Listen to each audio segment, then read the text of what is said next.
Call the meeting to order for Thursday, February 28th. No public comment, so we will adjourn to closed session. The report out is the board took action in closed session with a unanimous vote to approve the release of 38 temporary certificated staff at the conclusion of the 2018-19 school year. The board also took action in closed session with a unanimous vote to approve the release and/or reassignment of 2 certificated administrators at the conclusion of the 2018-19 school year. We did not finish item 3, so we will return to closed session after the open session meeting. So I'd like to welcome everyone. Thank you for coming, and if you'd please stand for the flag salute. I pledge allegiance To the flag of the United States of America and to the republic for which it stands, one nation, under God, indivisible, with liberty and justice for all.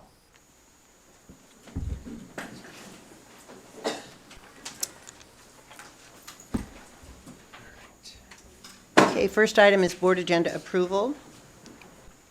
I'll move to approve the agenda. Second the motion. Okay, moved and seconded. All in favor, say aye. Aye. Opposed? Motion carries unanimously. Do we have any employee organizations to talk to us tonight? Two, actually. Okay, good. Kate, you want to? Yeah. Oh, just one. Oh, it's just one. Just Kate? Okay. Well, not just Kate. I mean, Well, sorry, Kate. Just CEA.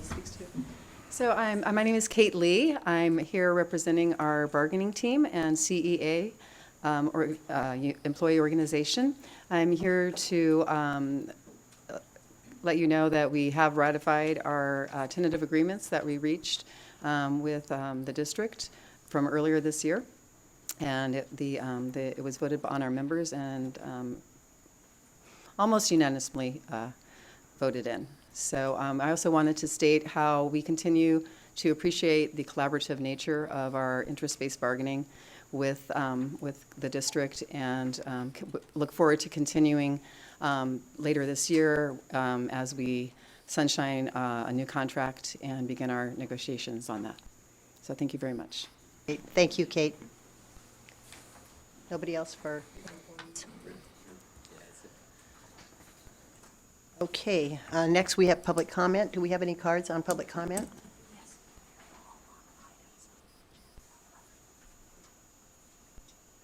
Should we give them a choice? we can give them a choice. Yeah. Whether they want to wait for Right. items 11.1 or 11.2. Okay, so all of the public comments are on 2 agenda items, 11.1 and 11.2. So would you like to speak now, or would you like to wait until the agenda item comes up? It's your choice. So those of you who have, now? What a choice. Okay, then I'm just. Okay, so I'm going to just go through the cards. If you want to defer until it comes up on the agenda, you can tell me at that time. So first is Benifer Destur and Hung Wei.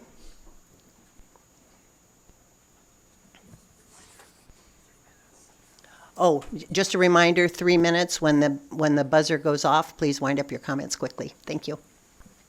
Hi, good evening. First off, congratulations to the new board. I'm so happy to see you all here. Most of you, I've worked with you all on the PTA, so I'm so happy to see you all here. I'm here on behalf of Fremont Union High School Foundation. Just as you have SEEF supporting all our middle schools and elementary and your school district, we have Fremont Union High School District Foundation, which supports the 5 high schools, Monte Vista, Cupertino, Lynbrook, Homestead, and Fremont High School. The foundation is having its annual Spring Fling fundraiser on March 29th, and we are here to personally invite you as the school board members, as the superintendent, our assistant superintendents, Jeff, and also the audience who is here. We would love to have you all there. Your kids come to the Fremont Union High School District, and many of you may have older kids, and how important the foundation is. Just we funded this year our school district $325,000. A few samples is for STEM. We gave $145,000. Direct grant grants to teachers, 62,000. And then not only that, we also give the arts and theater, athletics, FBLA, journalism, all the club activities, another 55,000. So we hope that you can attend the event and support the foundation. And we are here to invite you to a party. It's called Spring Fling. We'll have student showcases. We have silent live auctions, wine and hors d'oeuvres and food. But the most important thing is, we always say we want to leave our earth clean for our next generation. We really want to leave our earth a next generation that's dedicated, that's good for the earth. So we're here to educate our kids. We need your help to educate our kids. So hope you'll join our Spring Fling. Please visit our Fremont Union High School District Foundation.org, and you can buy tickets directly online, or if you don't, you cannot come, please donate. So this is the only way you can help. We are here to help with our high school kids. They need all the help we can get, and they are great. I love teenagers, and I know we're going to have a great time. So come and have fun with us. Thank you. Thank you. And I'm going to leave this with you so that you can put it up in your district office or. And here are your personal invites. Thank you, B'nai and Hung. Next, Barbara Fritchen from Eisenhower.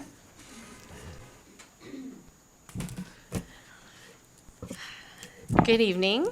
Tonight, we, the Eisenhower staff, are here to implore you to fund an intervention specialist position at Eisenhower next year and in the future years. While we understand that the TOSA position is being eliminated next year, we wanted to share with you the reasons that we need an intervention specialist. Our current TOSA has been taking on and fulfilling duties in the same capacity as that of an intervention specialist. This position has had an extremely positive impact on the students at our school. Our TOSA's biggest responsibility is supporting at-risk students who need intervention both behaviorally and academically. She also helps us teachers keep our at-risk kids from falling through the cracks. At Eisenhower, we've been piloting the Collaborative Support Team program, and our TOSA has been coordinating all of the support services designated in these meetings. So far, we have brought 68 students to CST this year, and our TOSA has facilitated the note-taking at all of the CST meetings, and she has coordinated the follow-up for each one of these students to ensure that they are getting the supports that they need. Additionally, throughout the week, from 8:30 to 11:30 every day, she is in the classroom providing targeted supports for academic supports for 25 of these students. CST is proven to be an amazingly beneficial program for our students because we are getting supports to our students sooner than ever than before. However, in order to continue this multiple tiered system of support, we need someone to support the data collection, to support the coordination with teachers and follow up with specialists. We talk about closing the achievement gap, but without an intervention specialist, the achievement gap at Eisenhower will most definitely widen. So I am here asking you, begging you, please fund an intervention specialist position at Eisenhower next year and in future years. Thank you, Barbara. Next, we have Erin Kelly. Can't see me very well, so it's not much I could do about that, though. Science gets me every time. Good evening. I am here tonight to ask you to fund an intervention specialist position at Eisenhower this next coming year. We feel strongly we need an intervention specialist at Eisenhower because our student population warrants the need for additional support.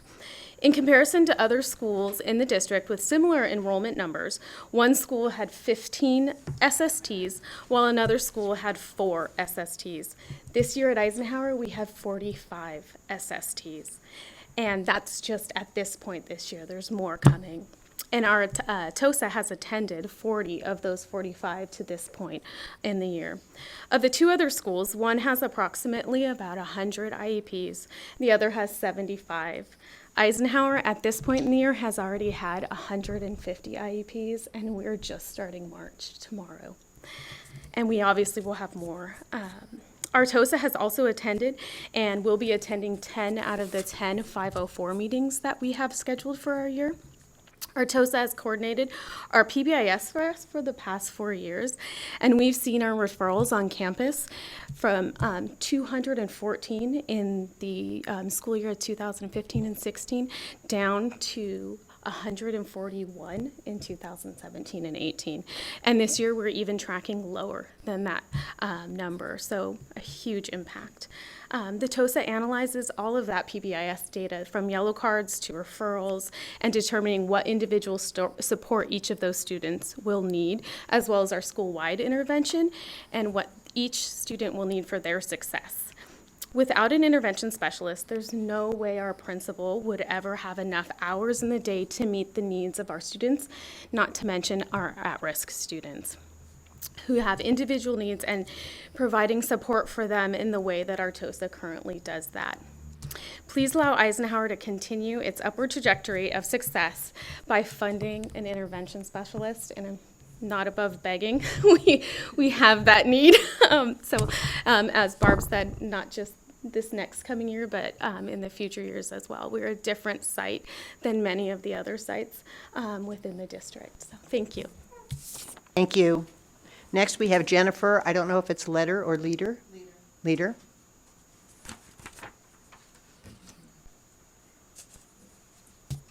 I'm a little taller than Erin. Not much.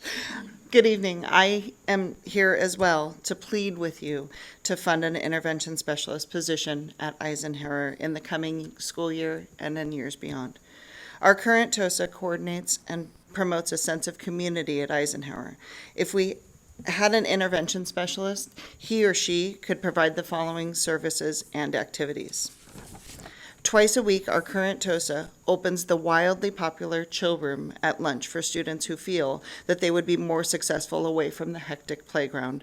This is used by both primary and upper grade students.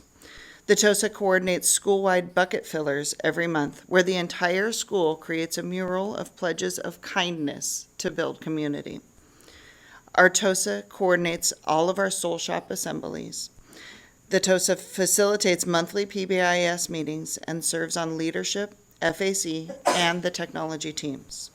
The TOSA facilitates communication with parents when there is a serious behavior issue and the principal is not available. The TOSA coordinates our check-in and check-out system with our at-risk students. The TOSA organizes our Golden Eagles rewards activities. The TOSA facilitates Everyone Matters Week and Red Ribbon Week.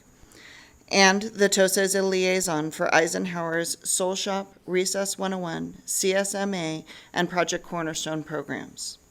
It is obvious that all of our students benefit greatly from having someone who coordinates community building on our campus, as an intervention specialist would do for us. Without it, our students will be the ones who lose out. Therefore, we implore you, we beg, we plead for you to fund an intervention specialist for next year at Eisenhower and the following years. Thank you. Next, we have Chella Really hard to say. Chella Slimak.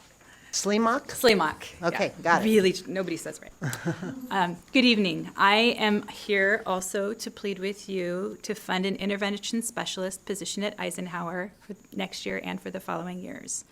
Eisenhower does not qualify as a Title I school, so we don't receive additional funds from this source as a few of the other schools in our district do. Therefore, Eisenhower is technically at the bottom of the funding ranking. There are several schools in our district who have private educational foundations that fund TOSA positions. However, Eisenhower's unique population is not one who can financially support such a foundation. Therefore, we rely on the district to provide support for our students' needs when our community is unable to. We know how much you value offering our students a personalized education. And we know that you believe in trying to provide an equitable education to each student in Cupertino Union School District. We know that you believe all students deserve the opportunity to be in a learning environment that can achieve this goal. Therefore, we urge you to fund an intervention specialist at Eisenhower Elementary School. Please give our students the opportunity and resources to be as successful as all other students in our district. Thank you. Next, we have Shilpi.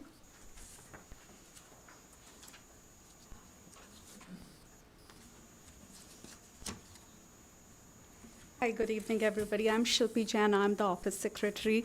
So you have heard all the amazing things that our TOSA does. From an office standpoint, let me explain what it means to us. So let me tell you a little bit about our school. It's a highly demanding school, whether it is about the discipline or dealing with the needs of parents. She works with parents and students beyond the attendance letter. She does first round of intervention, investigation, and coaching, and she's amazing. Along with that, every month we have 200 plus kids sent to the nurse's office. That includes the head injury, and we have nurse only once a week. You can imagine what that means to us. She always helps us alleviate our work. Our TOSA is amazing, indispensable asset to Eisenhower community. Please fund this position. Thank you. Thank you, Shilpi. Next, Randy Lyon.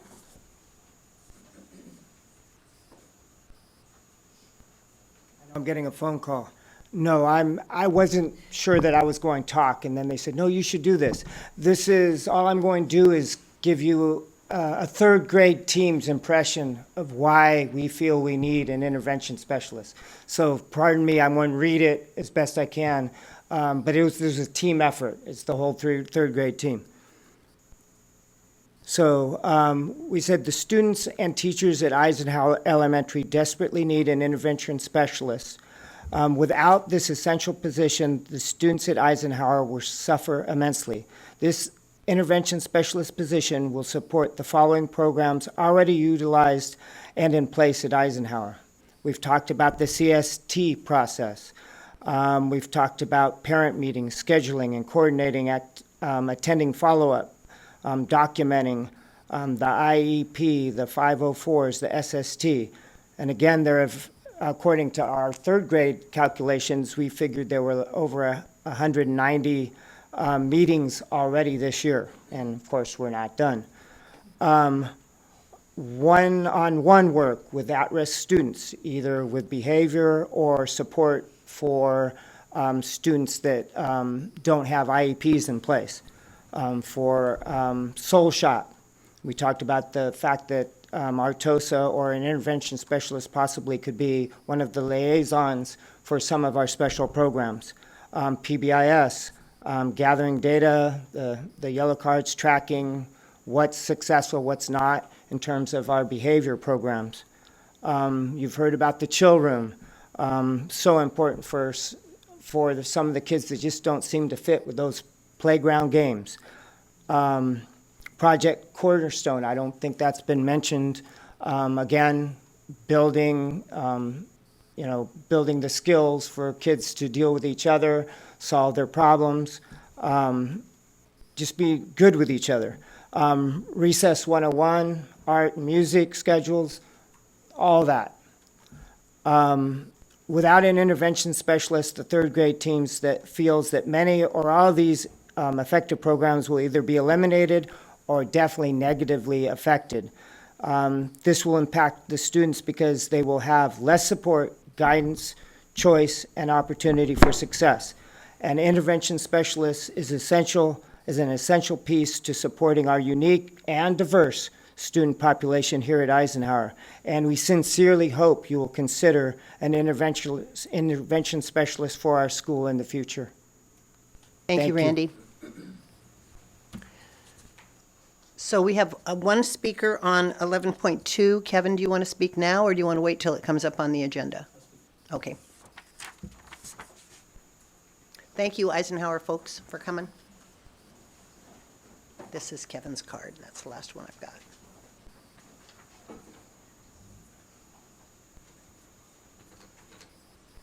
Good evening, Dr. Baker, Executive Committee members, and Board of Education members. My name is Kevin Jenkins, and I understand due to the lack of work and/or funding, my position is being considered for elimination tonight. I have given you all a package that is a summary of the Energy Management Program. When I began my career at Cupertino in November of 2010, the overall program savings was about $3 million.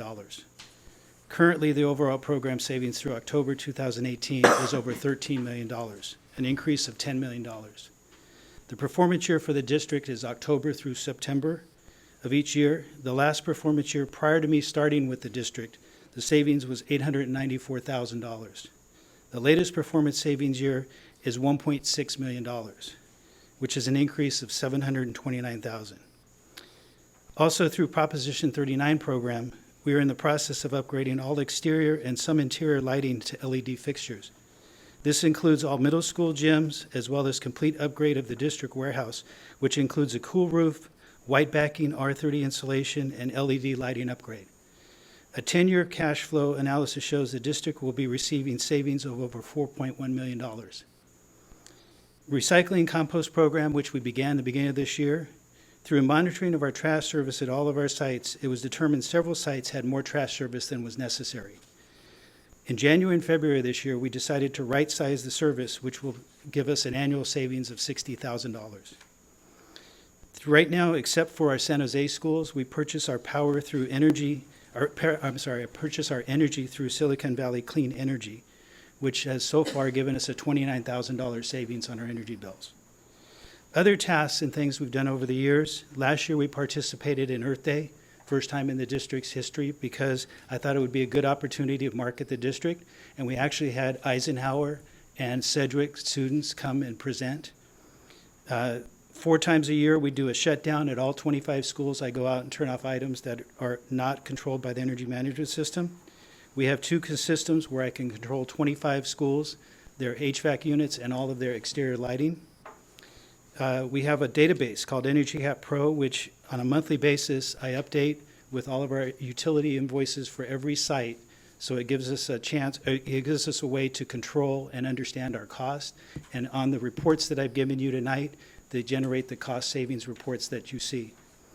Work orders. Well, one thing we've done recently, or a lot of, is we'll get calls and emails from school sites about condition in classrooms or office space. They come into the secretaries of the operation and maintenance. Before they're made a work order, they bring it to my attention, and through our energy management system, if I can fix it, we eliminate work orders, because then it takes me 15 minutes to change something. That's a cost savings to the district. So first of all, I understand that, I have about 30 seconds. I understand that I don't do this all alone. Many people contribute to the program, including our maintenance staff and all of our sites and principals. I'm sorry. But honestly, I believe that as the face of the program, I have established relationships with all these contributors. I wasn't going to do this, which has greatly enhanced the results of the program. Thank you, Kevin. We need to have you stop. Thank you.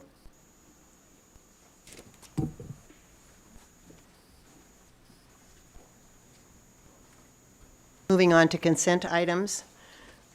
These are items that, a lot of them we discussed at the last meeting on the agenda and agreed to bring them back under consent, and some of them are new to us. So I would like a motion for the consent items.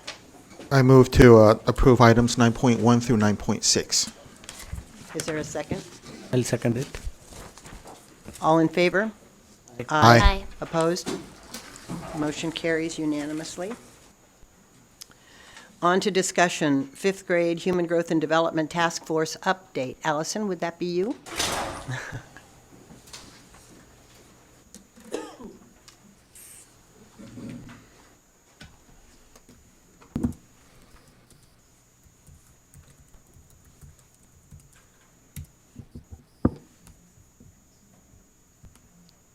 It's the human growth, right?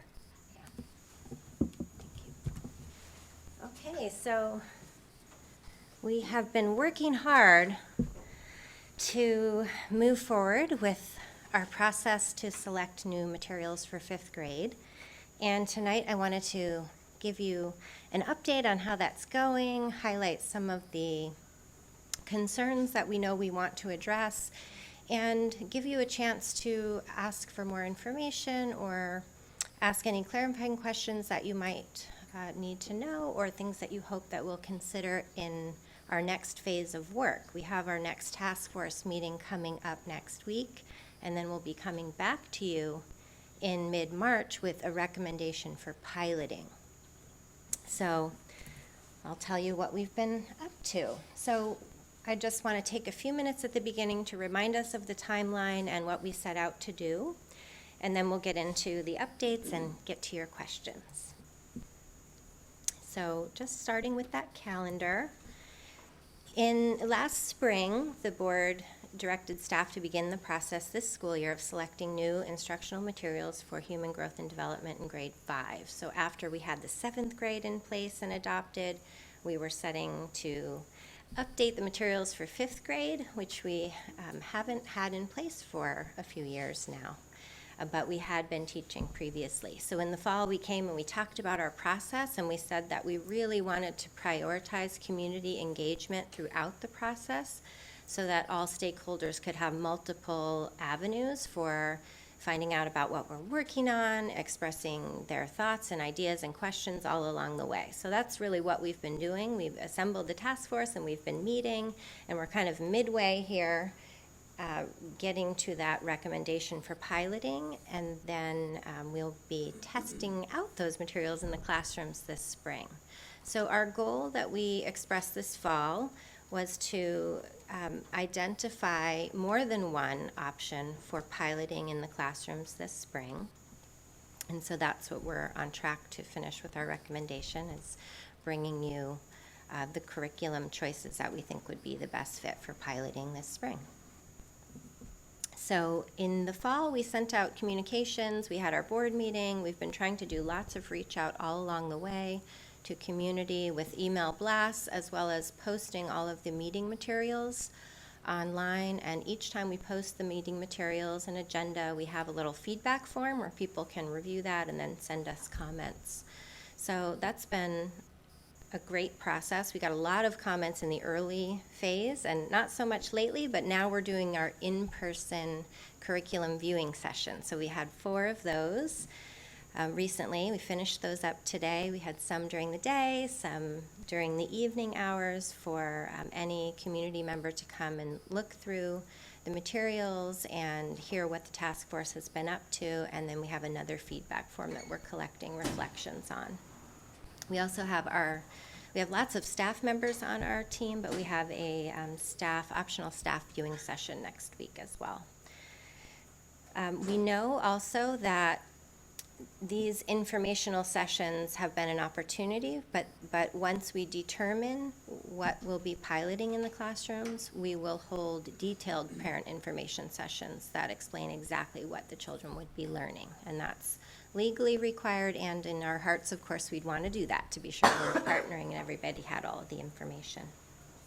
So we came to you in the fall, and we promised updates along the way, and we're mid-process. Our task force has 17 members, and we've been working with Heidi, our consultant from Cardia. We've met 4 times, and for 2-hour chunks, plus we've had outside homework to catch up on for the next meeting. And our task force is a really great group. We have lots of different perspectives. So we tried to go for, parents from across the district, lots of different grade levels, lots of 5th grade teachers. We took every 5th grade parent who submitted by the deadline and wanted to be on. We even have a TK parent. There's a big range from lots of different schools. We also have an elementary school principal as well as our district nurse on the team. So it's been really great to hear perspectives and to work together. We are looking at these 3 curriculum options, and as we said in the fall, we pulled options that were designed for the 5th grade years and that met the legal requirements, and that would provide local options for training both teachers and parents. So we're looking at Puberty Talk, which is published by Health Connected, Positive Prevention Plus, which is the same publisher as our 7th grade material, but the elementary curriculum, and then the Rights, Respect, Responsibility curriculum, also known as the 3 Rs. That one is free, open source, available to anybody, and available online. So in addition to thinking about the legal requirements that we know we're required to pay attention to and follow, we also are thinking more broadly as we're looking through these options. And we're asking ourselves, do the methods of teaching and the level of information, does it feel like a fit for fifth graders here in Cupertino? We know that all the materials are hitting on those learning standards that are designated for fifth grade. They're all age appropriate, but this is that local piece of asking, is it a fit for our kids? And do we feel it's sensitive to the needs of our diverse community? Is the curriculum accessible and supportive of parents? And then some nuts and bolts questions. How many days does it take? What's the cost? What would it take to train teachers? What are our neighbors using? And what are the potential topics of concern in our district, and how specifically are those areas being addressed? So we've been working together and diving in. I love these photos because it just shows the commitment that everybody's bringing to this work. We've just been really getting into that reflection and analysis phase. We had our publisher presentations, but then we started analyzing the components to be sure that we're really looking at those hot topics and how they're addressed in the different areas to see which ones feel like the right fit. So the topics for fifth grade, we think that will be somewhere in the range of 4 to 7 lessons. And the kind of chunks of learning are around puberty, anatomy and reproduction, and hygiene. Hygiene has been, everyone agrees, that's the number one thing we need to cover in fifth grade. Just, it's that time of development. So healthy, unhealthy relationships and boundary and communication skills. So this is about being assertive and being able to know what your plan would be if you were in a situation. Sometimes it's just a friendship situation where you don't want to go along with something that a friend may suggest. Gender identity and sexual orientation, and then there's also a getting started lesson, so that's setting the tone for classroom communication. So we've been collecting lots of feedback all along the way, and I wanted to tell you what we've heard so far. This is not everything because we've still been in process with the community meetings. So we're continuing to analyze along the way, although I think we're really capturing the big themes that we're hearing. And I know that we can address these things. So the first one is that parents want specific information. Parents want to know exactly what is going to be taught. And we've received some comments and also some notes from parents saying, thank you for bringing this back into the curriculum because I really want my child to get this information. Because the kids are changing. Some kids' bodies are changing in fifth grade, and some parents really want kids to get that information at that time. Other parents really don't want their children to get that information at school, and so we're not all in agreement about that part. Teachers need support and materials, and we know that schools need flexibility in determining when they would teach this unit because the teachers are thinking about all the science and health and wellness and everything else that goes on at school. We also know that the kids will be learning about this in fifth grade, but they'll also have an opportunity to learn in seventh and then in high school because the middle school and high school pieces are required by CHIA. So we know that this is a stepping stone approach. We don't have to give the kids all the information in fifth grade. We could think about it like a stepping stone approach. So we know that we will provide parents, we must and we want to be sure that parents have exactly the information about what will be taught. We will have parent information sessions, just like we do for seventh grade, where we kind of go, it's like a page by page. In lesson 1, this is what the kids will learn. And then in lesson 2. We also would follow the same process that we have for seventh grade where we provide a syllabus. It's a very detailed letter that says to parents on day 1, we would be teaching these concepts. On day 2, it would be these concepts. Parents can refer back to the curriculum at the school site if they have questions, and they can decide to opt in or opt out. So opting out means you could say that your child will not participate in any lessons at all, or it could be by choice, by lesson, participating in some or all. So also, of course, we would want to be sure, and we're required by law to be sure that the teachers are trained before they're teaching it, and we want to be sure they would have their curriculum materials. They could select when they would want to do this, as long as we're doing it after the training and after the parent information sessions. Also on the task force, we've been talking about that stepping stone idea, and we have a set of standards that are put out by the state. This was attached to the board docs, so we have a list of the learning goals that the state has said are appropriate for 5th grade. That health framework is in the process of revision, and we're not mandated to cover every single standard on that list. So we are required to address the things that are part of the law, the California Healthy Youth Act. So in our stepping stone thinking, we're thinking that as a first step, we would probably recommend to just take the required lessons as a first step. So one of the ones that we've been talking about is around HIV transmission. It's on the list as a 5th grade standard, but it is not required by CHIA. And the level of detail that the lessons go into regarding fluid exchange was something that the task force thought was maybe a little bit too much information. So that's an example.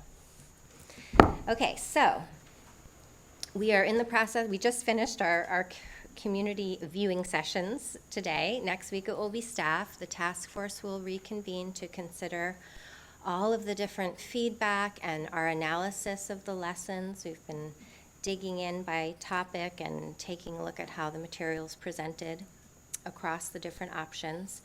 We're also going to talk about the idea of, should we teach the children together, boys and girls in one classroom, or should we recommend separating by gender? So we have this scheduled to talk about at the task force. We know that this is a question that's coming up a lot in the community.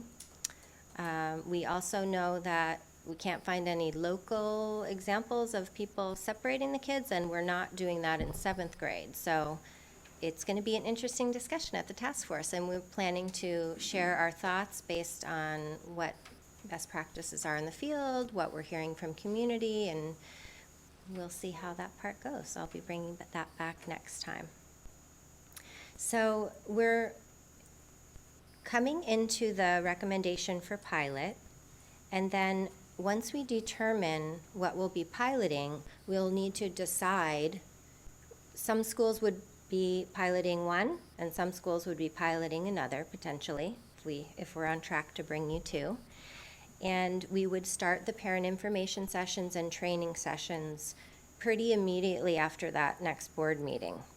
We have a short amount of time to be sure we're getting all of this done. Training, information sessions, implementing, and then collecting the feedback this spring. So we would see how it's going with the students, the parents, and the teachers this spring, and then hopefully in June be able to share that with you and make our recommendation for adoption. If we needed more time, we could stretch that into fall and still be ready to deliver an adopted curriculum next school year, since it's just a short amount of teaching days. So that's what we've been up to. It's been really wonderful to hear from community members, work with the task force, and learn more about what's important to our teachers and our community about this subject matter. And I'm excited to just see where it lands as we go forward. What else can I do to help you be ready for that next step? Thank you, Allison. This is a discussion item, so how about we start with clarifying questions, and then we can discuss after we all get our questions answered. Does that work for everybody? Okay, so who has questions? Okay, Satish, go ahead. It's not good that in between. Okay, so I think couple of things on task force. Like the selection process, is it like individuals apply and they were selected based on some criteria? Yes. Or Yes, so we sent it out to all parents, and we said that we would be looking for participation from across the community, so looking at different schools and different grade levels, all kinds of community members. and that we wanted people who would bring a collaborative spirit to the process, so to be able to think about the district as a whole, in addition to, of course, everybody's thinking about, their own child too, but to be willing to work on that broader goal. And so we also said that we would do a lottery if we had to, but really as we worked through it and we were looking through, do we have somebody from TK? Do we have somebody from second grade? It was a good process. We used the comments that they put on the form to be able to assemble the group that reflected that balance and that commitment. And we ended up with just through that process. Is this 17 number a hard number, or just we got 17 people on that? Why did we make it 17? 17, We wanted yeah. it to be a manageable group, and we knew that we needed to have a big chunk of fifth grade teachers, because that's part of our policy around when we have a new curriculum that's specific to a grade level. So we were also thinking about how many teachers do we have volunteering, or we had been pulling them, so we knew we had to maintain a good chunk of teachers, so we couldn't have like a lot more parents and only some teachers based on policy. So that was part of it too. A manageable group and making sure that we had balance between parents and teachers. Should I wait for others, or I can Yeah, have let's one? wait. Okay. Let's wait. Anybody else have a question before we go back to Satish? Sylvia? Yeah, so first I just want to say I really appreciate just the transparent process that you guys have taken with the fifth grade curriculum, because I know that was not the same way with seventh grade originally, and so it's very clear that it's been a very open process, which is great. I appreciated the questions that the task force was asking, and if you can, thank you. I was curious about that last question, and if you had actually gotten any feedback, any answers to that. Like, I'm interested in if there are any specific topics that you. What are the topics of concern? Yes. Well, I mean, they definitely vary depending on the person we're talking to. But there are themes that are coming up. So should we teach together or separate by gender is one. The topics under the HIV lessons, definitely. For some parents, the gender identity and sexual orientation lessons, those are required under the new law, and they were not part of the original fifth grade puberty curriculum that we had, but as part of the new requirement under CHIA. So the way that is delivered, we've been working, when we have the in-person meetings, we can ask people a little bit more about what's on their mind about that, and sometimes we're able to answer the questions by showing what's in the lesson about that. It's mainly around, we're required to make sure that we're offering an inclusive and affirming curriculum for all kids. So in the social emotional lesson around bullying, for example, that's a topic that comes up, that we wouldn't want to be bullying somebody because of their. Yeah. So sexual orientation and gender identity is it's one of those kind of hot topics, but for some people, when we look at what's in the lesson, their worries go away, and for some not, but it's definitely one of the topics that some parents have told us they may want to opt out on for that lesson, because parents can choose. So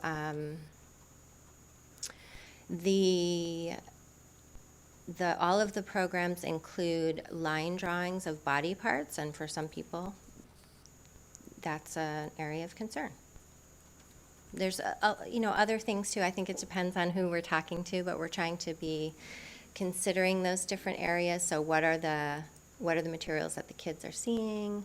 How are these hot topics addressed in the specific lessons?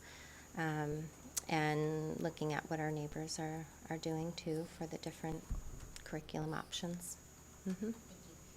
Okay, you have a question, Jerry? I have 3 questions. Well, start with one. All right. No, but first of all, Allison, I wanted to thank you for taking the community through this process. I've talked to a number of folks, and I think, irregardless of the views, I think people have really appreciated this process in terms of transparency and the opportunity to get input into the system. So thank you. I know this is not you have a lot on your plate. So 3 questions. First of all, in terms of the timeline. So basically, on March 14th, you're coming back to us with a recommendation, and I'm assuming that's a pretty firm, we need to make a decision because we want to go into a pilot.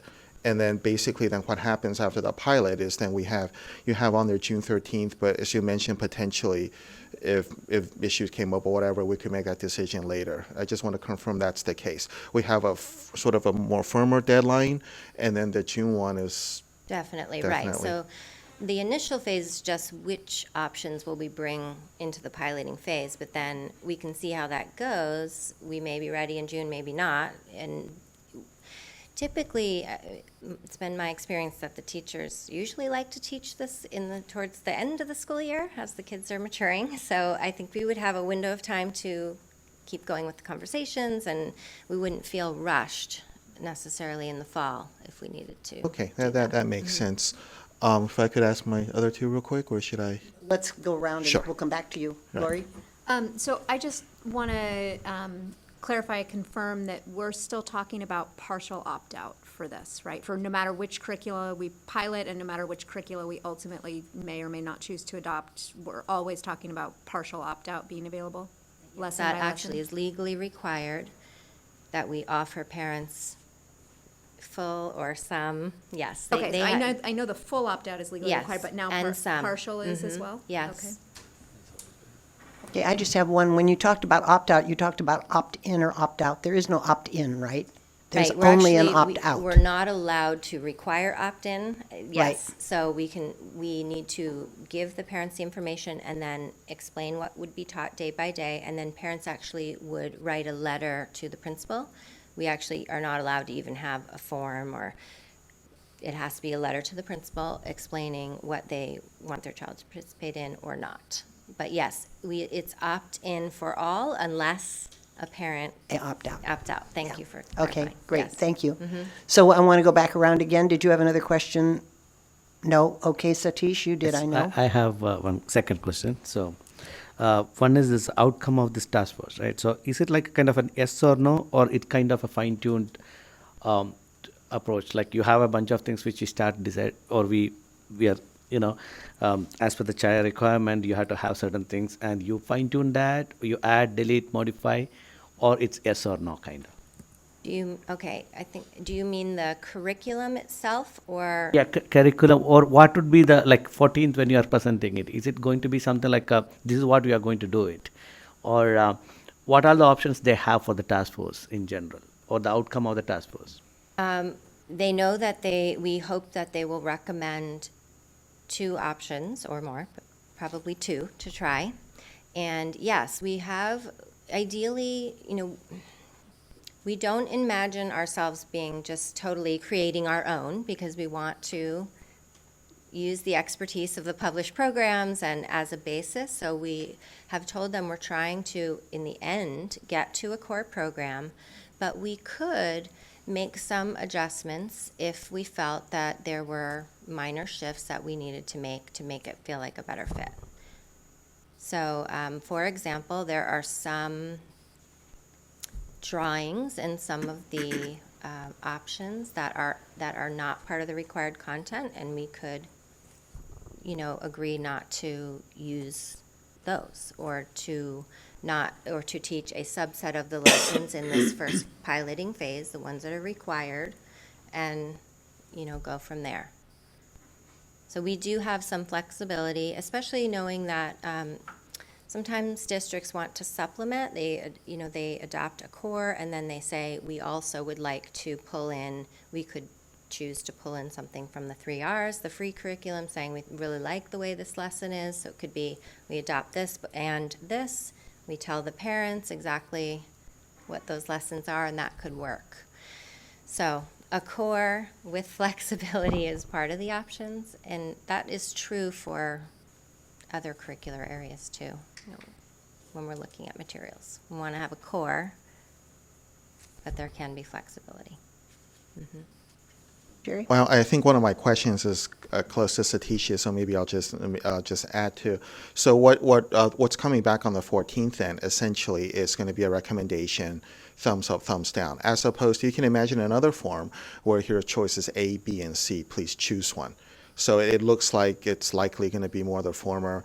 We like this one, but maybe not parts of this, and you teach it in this way. I guess I'm trying to understand. Should I be expecting a thumbs up, thumbs down kind of choice, or basically choose one of N? Does that make sense? So do you mean thumbs up or thumbs down on the curriculum as a whole? As a particular recommendation, like this is what we One. recommend going forward. Whether it's one or two, right, but am I making Do you mean for the pilot, or do you mean for the final selection? I mean for the pilot. For the pilot. Yes. Yeah, so I think that it's going to be, we are recommending a curriculum to be piloted. However, I think we haven't had the final meeting yet, but we could be prepared to have fewer than the total lessons that are in that binder, because some are not required, for example. So there's no perfect curriculum. We don't want to make it so complicated that there's confusion about what we're teaching or not. That has to be clear. But we don't want to set aside a curriculum that mostly feels like a great fit, but maybe there's, one part that just is not resonating with people. So we're trying to be flexible, but not flexible, but still clear and, going forward. Yeah. Thanks. Lori, did you have another question? I'm good right now. Thank you. Anybody else have another question? Satish, go ahead. Right. So the pilot program, it is for how many schools? All schools. So I see. that's something that is different about this process than most piloting that we do, but it was part of our, I think part of the thinking last spring, and definitely part of the discussion this fall, that we would want to be sure that all students, unless their parents opted out for them, that all students had an opportunity to learn the material at school this year, because many community members feel that we've been missing this information, and our 7th grade teachers have told us that the kids are really not coming in with the foundational knowledge they need for the 7th grade curriculum.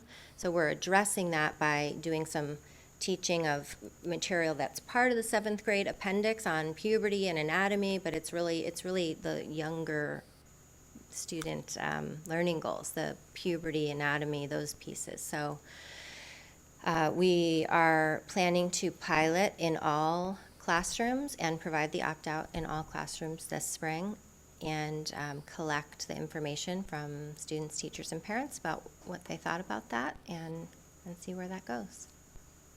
So we will vote for whether to pilot or not, or is it the curriculum? What is that on 14th we do? So we're going to bring you the curriculum choices that we think should be piloted, and we'll explain why those were selected based on our local criteria and the legal requirements. We'll explain our thinking, and we are going to ask for your support so we can move forward, because we need to get going with the training and the parent education soon after that. Lori? Sorry, so just to clarify on that, what you just said, so all classrooms with opt-out available, but everyone at one site would be receiving one curricula, is that correct? I think that is mostly going to be true. We may have one exception, possibly. We have a lot of constraints around when the trainers are available, when the teachers are available, and they're not taking other field trips or other things, so that is our goal. But we may have to be flexible if there's an unavoidable conflict, but I'm working on trying to arrange that. We can't really nail that all down until we know our plans, so it's a little tricky. But I have a lot of things on hold right now until we're ready to move forward. Yeah, thanks. Yeah. Okay, I think we're ready for discussion. Do we want to give any specific direction to Allison about, or you want, to share anything. Yeah, any concerns? Yeah. Okay, you Satish? want- Okay, I think I still, some clarification or discussion, what do we call it? The 14th, right? So we are getting option 1, option 2, option 3, something like that? Or you are saying that these are the 4 options which you are going to try it out? Or 1 out of this 4 or 3, we will be taking it out? So we are looking at 3 in our review process, and to me, it looks like we're probably going to bring 2 as a recommendation. And we're really going to show you the work of the task force. The task force was charged with, reviewing it and making a recommendation, and we're going to bring that to you with all of the reasoning in hopes that we can take our next steps and begin that work. Is that answering your question? Can I just add to that one? Sure. I just want to make sure people understand the process, that when we put together a curriculum task force, they are given the task of coming back with a recommendation, which for a pilot will often be more than 1, right? But we don't know what they're going to come back with because that's their job. And so I don't want you thinking that we went in and our goal was to get them to come back with 1. That is not what happened. And so we will see. It sounds like it's likely leaning in a let's try out 2 as a pilot, but we don't know that, and we don't want to presuppose it because then you're kind of telling them what the end game was, right? And that's not the point of it. So our goal was to say, let's look at it all. Let's understand that it would be great to pilot more than 1 because then it's a better pilot.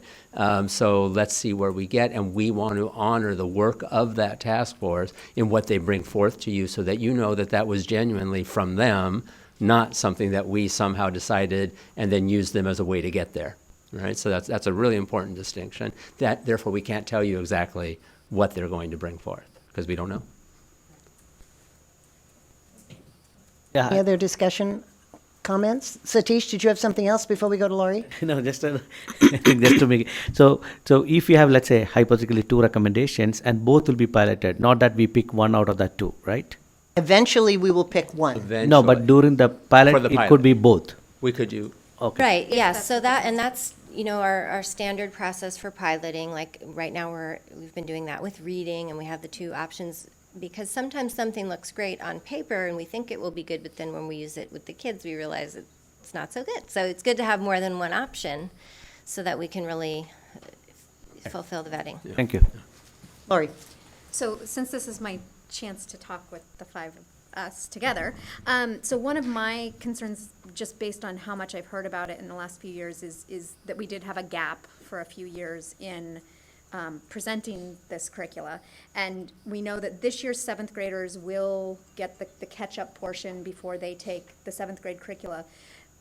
We do have this cohort that's in 6th grade right now, and I wanted to see how everybody felt about maybe if we could ask staff to just maybe reissue a targeted message to those 6th grade students and families, just with what resources we do have available, because I know that we do on our website have some resources available. I know those were pushed out at the time we kind of made the decisions about 7th grade. I don't know how long ago was that now, 18 months ago.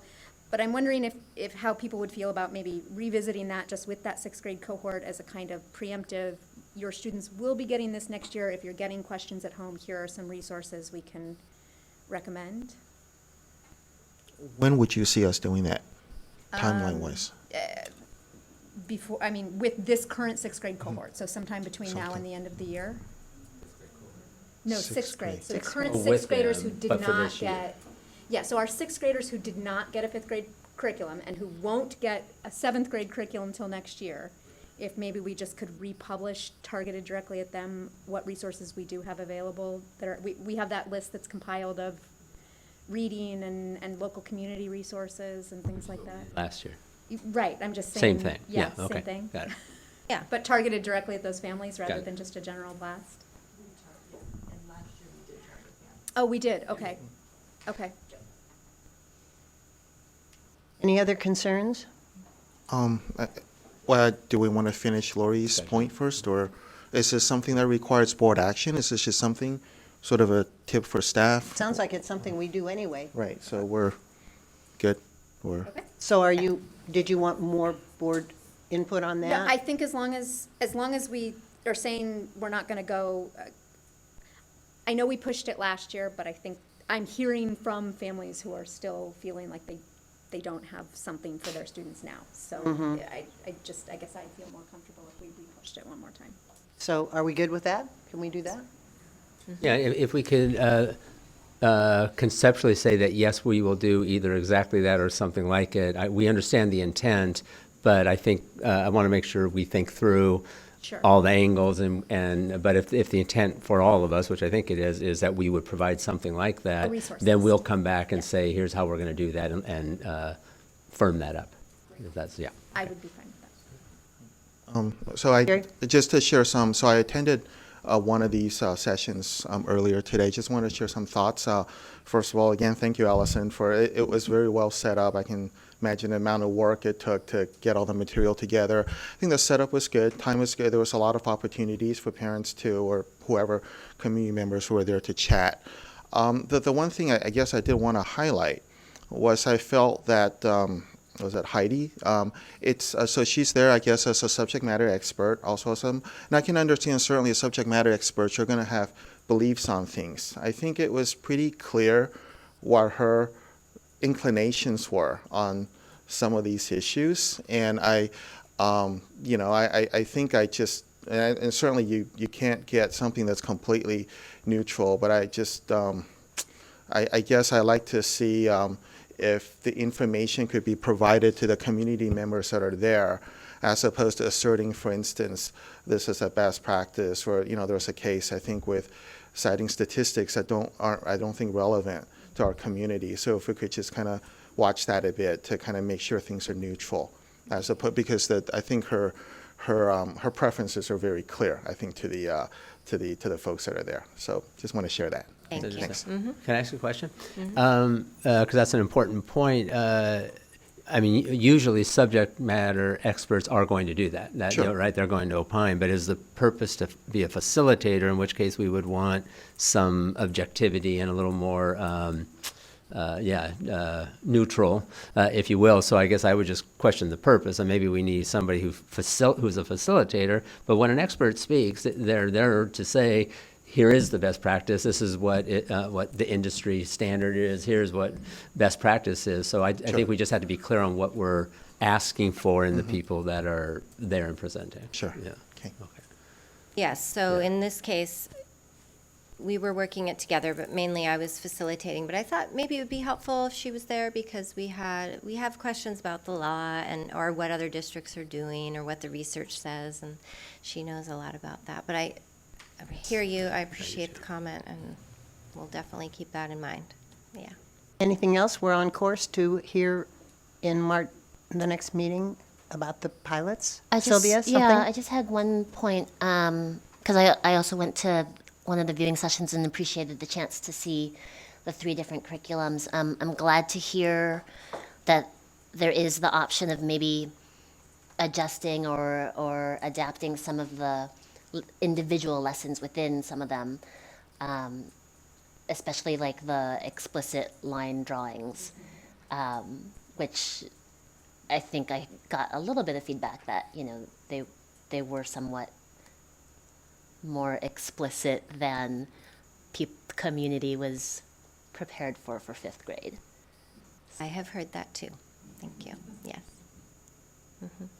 Okay, and I just had one comment, and I'm sure that as you do with 7th grade, when the parents opt out, I hope that we're making it clear to them that that topic could surface at another lesson that they did not opt out of. So just as long as parents are clear that just because they opt out of a particular discussion doesn't mean the child won't hear anything about it. Well, and they'll also hear about it on the playground, but yeah.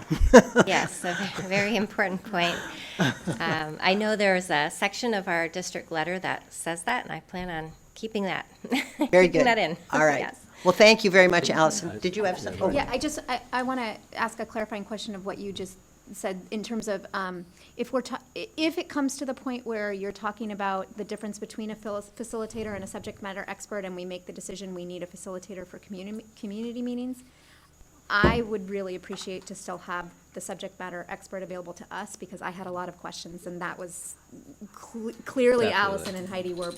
Yeah, who no, I and needed I to- wasn't suggesting to eliminate Yeah, that. okay. My whole point was that it is important when using a subject matter expert to be clear that's why that person's there, and that they aren't there to objectively facilitate something, Right. because that is actually the role of somebody else Yeah. to do. Yeah. So I think we're in the same place. I agree. And I felt like we had both Yeah. in the room today, because I Yeah. felt like Allison was clearly our facilitator, and yeah. But I needed that expert too for me, so thank you. Another thing to know is that Heidi is helping us with our task force, but she's not a member of the task force. She doesn't, make any of the recommendations. That's the work of the task force. Yeah. I do have just a point about Heidi, because I attended one of the parent workshops, and she was the one leading it about how to talk to your kids about sex. And so I've seen her interact with the larger community as well, and I think my impression is that she's gotten a good sense of kind of where our community is because of the questions that were being asked and just in her interactions with them. I know it is not a right question, but still, the task force, when they're talking, how do you feel that? Is it well balanced, or is it like a one-sided way, or like something like that? How is the discussion within the task force? I would say we've really worked hard in the task force and in the engagement sessions with the community as well to really set the tone that we want all questions to be put on the table. Even if it sounds like a criticism or a concern, those ideas are welcome, and this is why we're doing this work, and we encourage everybody to speak their truth, and let's work together and get it done. And I think that's been happening. We're not always all in agreement, and that's been good. Thank you. It was great, Allison. I think you're doing a good job with this community outreach, and appreciate it. Thank you. I think I'm still up here for the next item. Oh, you're back for math? Oh, well, all right.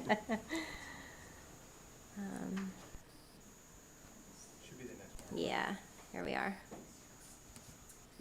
So this is a continuation of our discussion last meeting about math, and a little more clarity, I think, as I read the materials that they sent us, I think a little more information and a lot of helpful stuff. Yeah, thank you.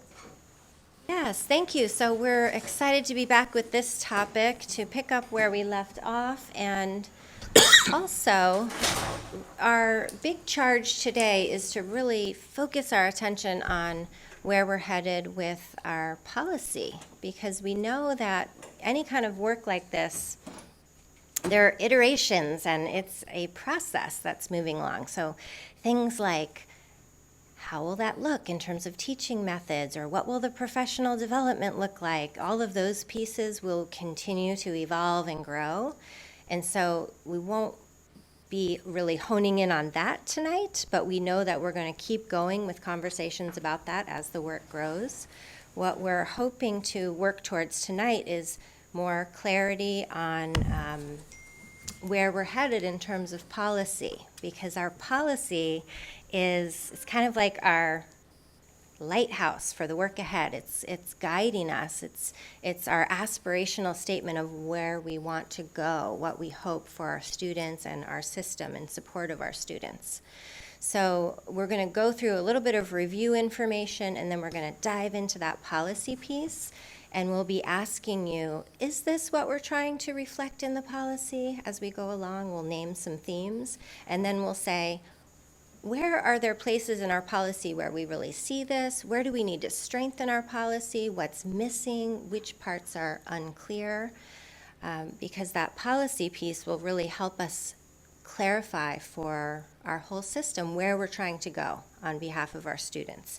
So we commit to you that we're going to keep you informed, and we're planning all kinds of fun community sessions around things that are related to this, and we'll have some opportunities for engagement around some of those ideas, like what do we mean by personalizing learning, as we go along. But today we're hoping to give you what you need to help us craft a policy that reflects where we're trying to go.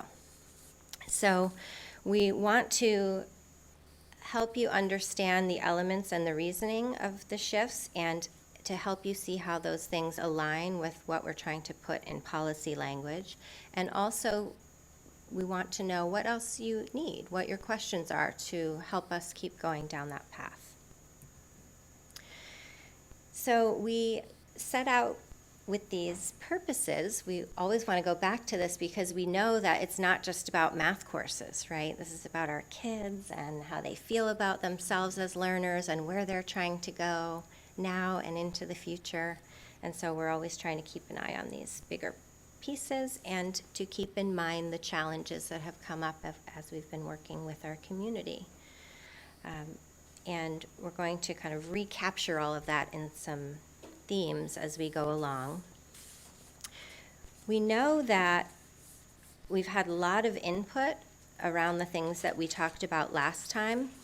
And in addition to that, we've been, having some other individual conversations and getting feedback. And we're hearing that there are definitely themes that we want to see reflected in our policy and in our next steps. So things like flexibility, knowing that our kids are growing and changing and we need to have flexibility showing up in our policy and in our system. We know that having fair and consistent ways to assess a student's mastery of skills is also really critical. And we're hearing that we want to see that reflected in our policy. We know that our kids, every learner's different, and so that idea of personalizing learning, not having a one-size-fits-all approach, is also something that's popping up in our conversations as a theme. And the opportunity for our kids and parents to have voice and choice in the process, to feel a sense of ownership on the kids' part and a sense of partnership on the parents' part. So we're coming back today with a reflection of how we're trying to have those things show up and to see if we're hitting the mark. So this was just a reminder. We won't go detail by detail on this, but this was that visual that we showed last time when we talked about the different steps along the way. It's slightly different. Didn't we revise it to take out the column, so it's a little... Okay, thank you. A little bit wanna point different, that out? Yeah, absolutely. So, so it looks a little bit different. There's some white space there. And what we're sharing is that, that pathway or, that starting point that begins at Math 6. We've got that on-level piece, but we're trying to demonstrate that there's two endpoints that are there, even if the kids are starting on grade level, going all the way through our system, they can still end up at those AP courses by 12th grade. And then we're also showing that the Math 6 Plus as a starting point can have two different possibilities, actually many possibilities, because there is some flexibility moving throughout. So it's not perfect yet, but we're trying to show a little different version of it. So I hope that that helps to clarify, and we'll keep on working at that to make it a little bit more clear. I think I'm on. Yeah, I think I'm on this and you're on the next one, Okay, right? good. Yeah, okay. So thinking about those themes that are showing up in the feedback, one of those is the idea of flexibility and personalization. And it's that idea that there's one path of learning, but it's flexible along the way and the pace might be varied. That kids need different things. It's not a one-size-fits-all approach, that we need to be able to be flexible and adaptive to our kids' needs, and we need to ensure that our kids have access to advanced courses as they go forward. And so we talked about the ways that we would approach that in the last meeting, and then tonight in the policy and AR, we just wanted to call out some of the places where we see that really showing up, where we're trying to have it show up with the language. And it's not on the slide, but I also wanted to point out that we know that we want to be thinking about this not just for our incoming sixth graders, because we have kind of a phased approach in mind, but we also want to bring back to you some clarification about the kids currently in the system. So we tried to do a little reflection on that in the grandfathering language in the exhibits, but we know that that's an area that we want to bring back some additional detail on to explain how that would look. So we're going to go through the themes and we'll point out the places that we think it's showing up, and then we'll see if you feel like it's a fit. So I don't think I'll read the sections of the policy since I know you have seen this already, and we'll keep going. All right, so another section or theme that we're really looking at is mastery, as Allison was talking about. We really want to make sure that that within, especially the administrative regulations, that we can share the details of how we're going to be tracking progress, in addition to the work that's happening inside the classroom. So we are interested in having students also be a part of that, where they can track their own progress as well as the teachers, so that eventually they will be in charge of their own learning and really, own it. We want students to own it. And we also want multiple measures to help inform us of where they are at any given time. We want them to be able to spiral back and make sure that they really have learned their math. So many of these elements are a part of that flexibility that we're talking about, and how we're going to address it through those personalized learning goals, the mastery-based criteria, and those diagnostics. So many, many ways. What we don't want is to just push kids through a system without having that deep foundational understanding of math. So we want to make sure also that the pace fits the learning needs of the students. And then the next theme that we want to talk about is the social emotional learning and student voice. This has been something that has come up so many times. I met with most of the 6th grade math teachers yesterday, and they were raising that up too, that it's something that they really value. So focusing on the whole child, building the growth mindset, helping students to see how to challenge themselves, but also to recognize that maybe they're not there yet, but they'll get there. So just changing all of the thinking around math. We're going to have to spend some time on this. In addition, we want to support students in building empathy for each other, and again, also building their own self-reflective skills and their ownership for learning. So that is all kind of worked into that too. And we're seeing that through that personalization process, we can also support the social emotional learning. So we're really looking forward to that.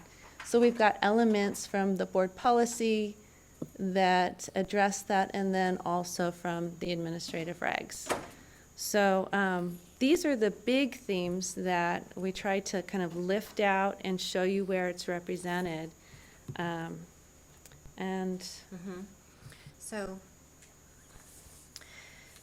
So we're hoping today to check to see if these are the themes that we're trying to reflect in the policy, to see if that is showing up in the language of the policy, and also to see what else you might need as we're preparing for our next steps in getting to a final policy. We know that sometimes the feedback can be, maybe it's like a wordsmithing piece of feedback, and we welcome that too. We invite you to send that kind of feedback to us directly. I think there was an example of, like, we had administrators crossed out in one section where it shouldn't have been. There might be little errors like that, or typo kinds of things. So those things can come directly to us, and we'll work it through in preparation for bringing back the next revision. But today we're hoping to really keeping that lighthouse idea in mind, are these the big kind of pillars that we want to see in our policy so that we can consider that a guiding light as we're putting our next steps into place and really working with our teachers to define what the professional development will look like and what this will mean for teaching methods. That's going to be an ongoing process where we work with the teachers. Okay, so. Hey, questions, comments? I'll go ahead and start. So I want to talk a bit about personalized learning. So certainly you've talked about having this path and then basically being able to personalize the pace. But if you look at what vendors offer out there in the literature, there's actually other aspects of personalization around what kind of content, around how you present that content. So I just wanted to sort of maybe just sync up in, is our focus on primarily the pace, or are you looking, considering other aspects of personalized learning? We're definitely considering many aspects of it, and we're starting to dig into it right now. There are teachers, math teachers, that are trying out various aspects. They're looking at ways to have targeted instruction based on data that they're gathering in the classroom. They're also working on goal setting with the students and really working on that self-reflection. So there's many elements that we're working on. The targeted instruction, we're looking at small group instruction. And so then how is the rest of the class structured to be able to do that? So that's where we're looking at having opportunities for kids to work independently on tasks that are assigned, or maybe they're working collaboratively on a problem that they have been, something that has been initiated as a whole class. So there's many different pieces. We're also exploring some adaptive software to support this process as well. So there's a lot of different pieces that are all sort of in the works right now.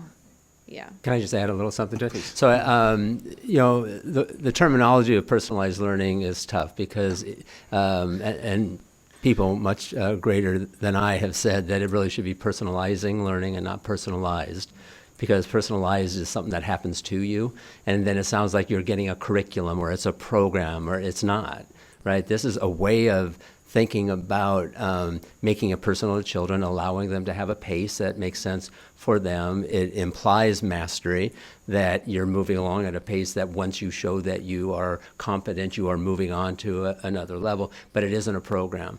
And so that's one of the problems when you do research online about, what is personalized learning in particular, you will see strange bedfellows in there, because some of them are actually selling something. That's a program, but that is not what we are doing. I just want to be really clear. We are not trying to introduce a new program or curriculum. It's an approach and a way of thinking about, and it ties back to why do you need flexibility? Because kids are in different places, and the pace really does matter. And some children learn things, and they can all get there, but they learn it at a different pace. So how do you make a curriculum that helps you get there, or approach to curriculum to do that? Yeah. Sure. So just to follow up, I think what I'm hearing here then is, so there's a pace that's personalized, or whatever the term is. There's a core curriculum that everybody will see. So let's just say Lori and I are in the same class, and she's really good at science, and I'm a little slow, right? So I'm moving kind of slow, and she's going faster. It is possible then for her to be exposed to more content, right? Because she could look deeper into things. Whereas, so there would be some, I guess, differences in the content that the students are exposed to. So I'm just wanted to see if this is consistent with the philosophy you have in mind right now. Or is it just everybody sees the same content, the only variable is how fast you go down the railroad track? Does that sort of make sense? I'm trying to... Yeah. So I'll use an example that we already have in place, writing workshop. That's a personalized or personalizing model. So in that case, we have a core set of lessons that we want all kids to get. Some schools are implementing reading workshop too. It's the same idea. There's a lesson that's delivered to the whole class, but it doesn't take up the whole period. It's a mini lesson that we want everybody to hear. And then the work time is where the personalizing occurs. So in writing workshop, that might mean a student is digging in a research essay and they're just going for it and they're the only kid that's writing on that topic maybe.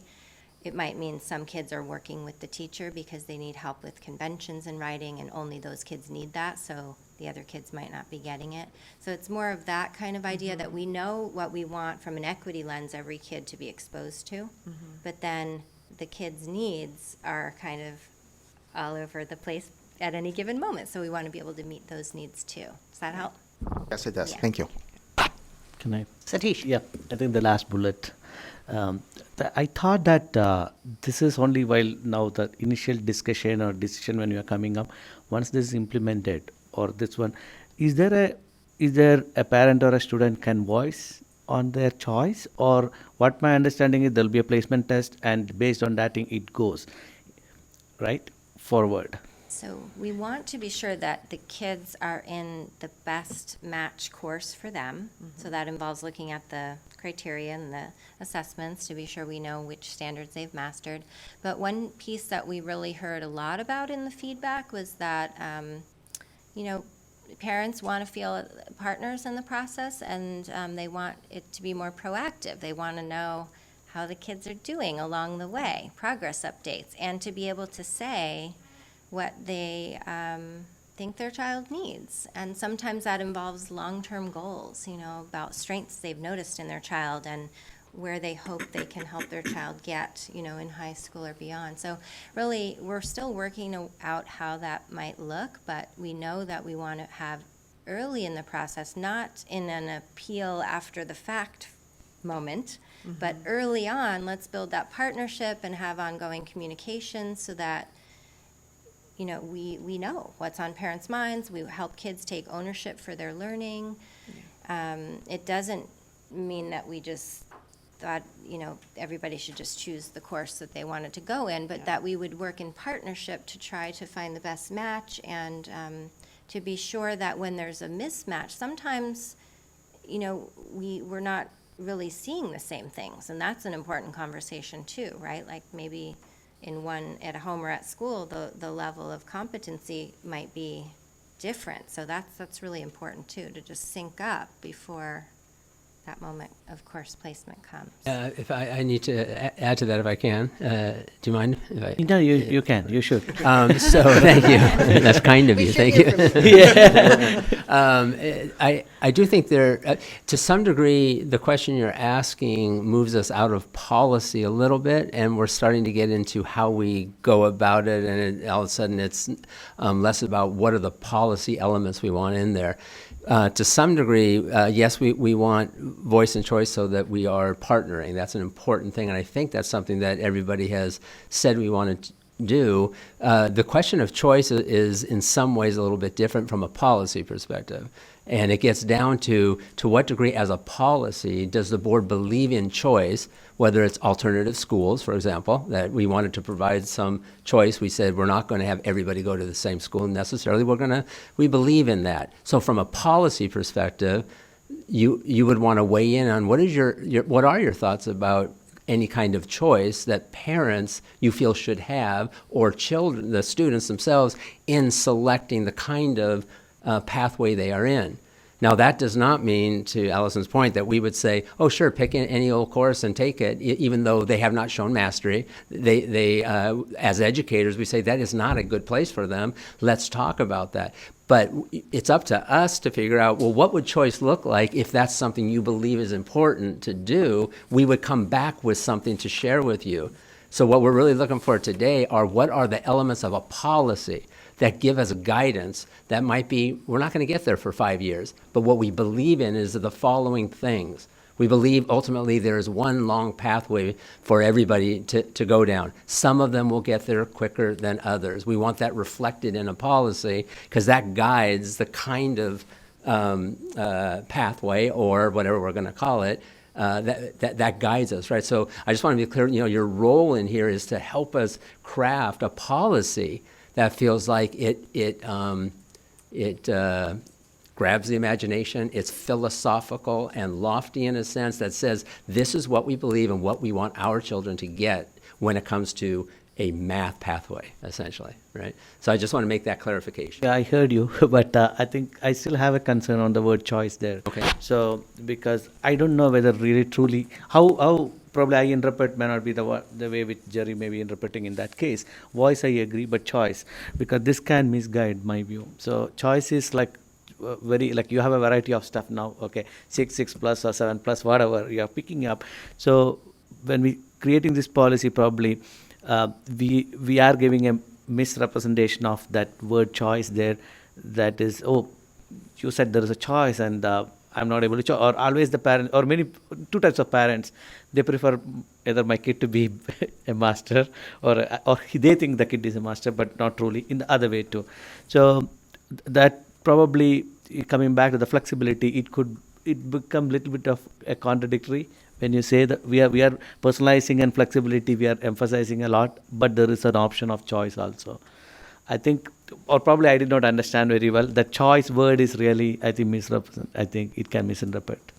And what I'm saying is that you, as board members, you get to say, I get that these might be contradictory. We're asking you, staff, to come back with, is there a way, because we actually think both of those things can be important. Is there a way to do it?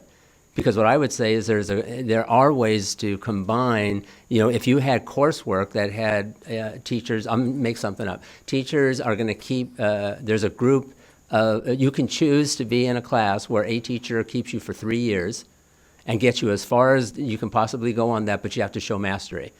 But it's a choice for you to select that instead of being in a 6th grade Common Core or in a 6 plus and moving on to that algebra, that pathway, although generally they've been tracks, to be honest. So, there are other ways for us to model it if that's important. And that's where for me, we are so used to talking about the pathway, which in some ways is more a regulation and a way we go about it, which is for staff to put together and share with you. But what we need from the board is to understand, what do you believe is important from what you know in this community to have in a policy so that we can go off and create something to bring back.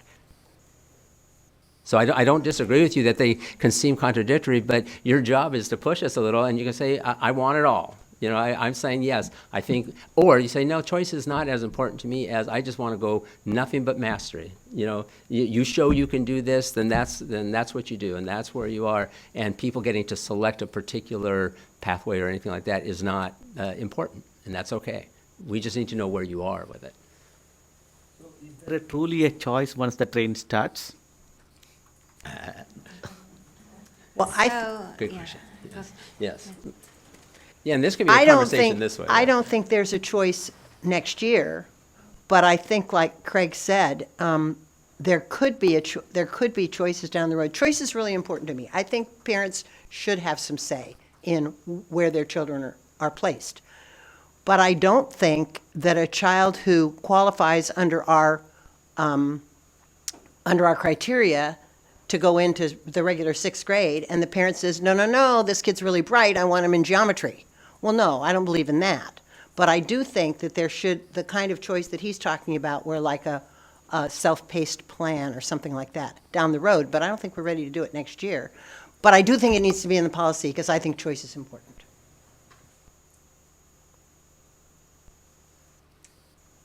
So, on your bullets, I think I've shared where I'm struggling on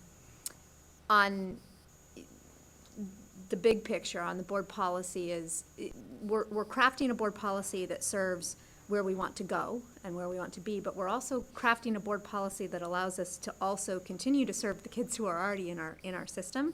And so I guess where I'm still feeling like I need some more clarity, and maybe that's next meeting, maybe that's in the future, is around in the regs, which I like everywhere you're going with flexibility. I think spot on.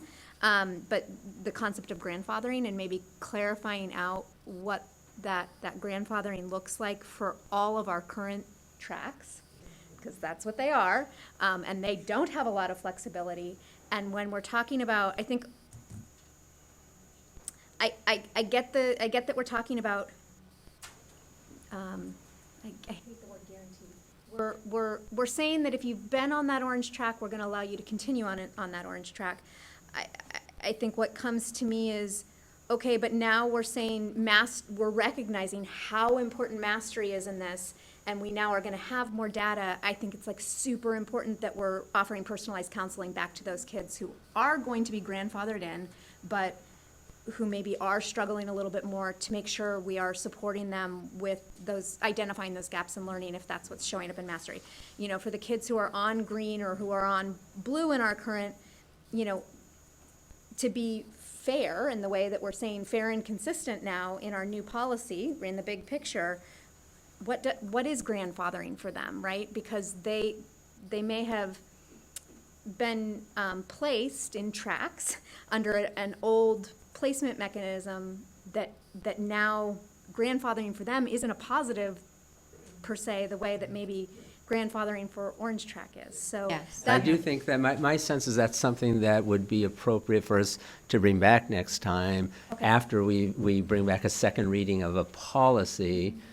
Because that's where we can kind of meld those and start talking about, well, what does that look like since we're in transition, grandfathering, or whatever it's going to be. Transition's tough, right? Yeah.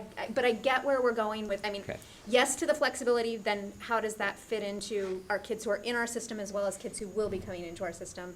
Yes to fair and consistent and mastery especially. But then again, you know, also that same question, I think the personalizing learning, is absolutely great. And then as far as voice and choice, that's a tougher one for me to speak to what you were saying, Craig, in the sense that I'm absolutely on board with voice. Choice does become tough for me from the standpoint of,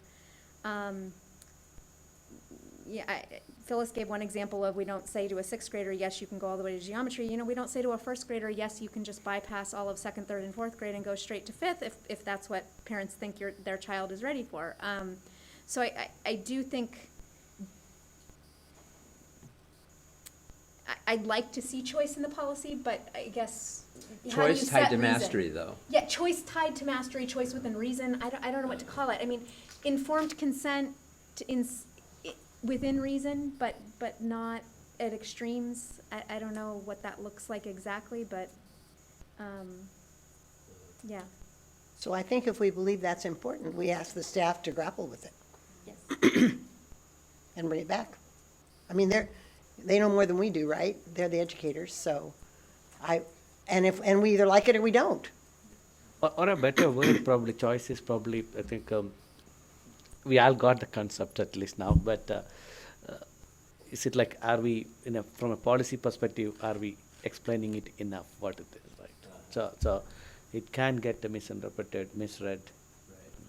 Maybe we should also consider a better term. Maybe. Yeah, but a term for choice. The concept of yeah. the choice is one thing, but maybe there's a way to frame that is more appropriate and accurate to what. That's what I think. Yeah. Okay. That's my I concern think too.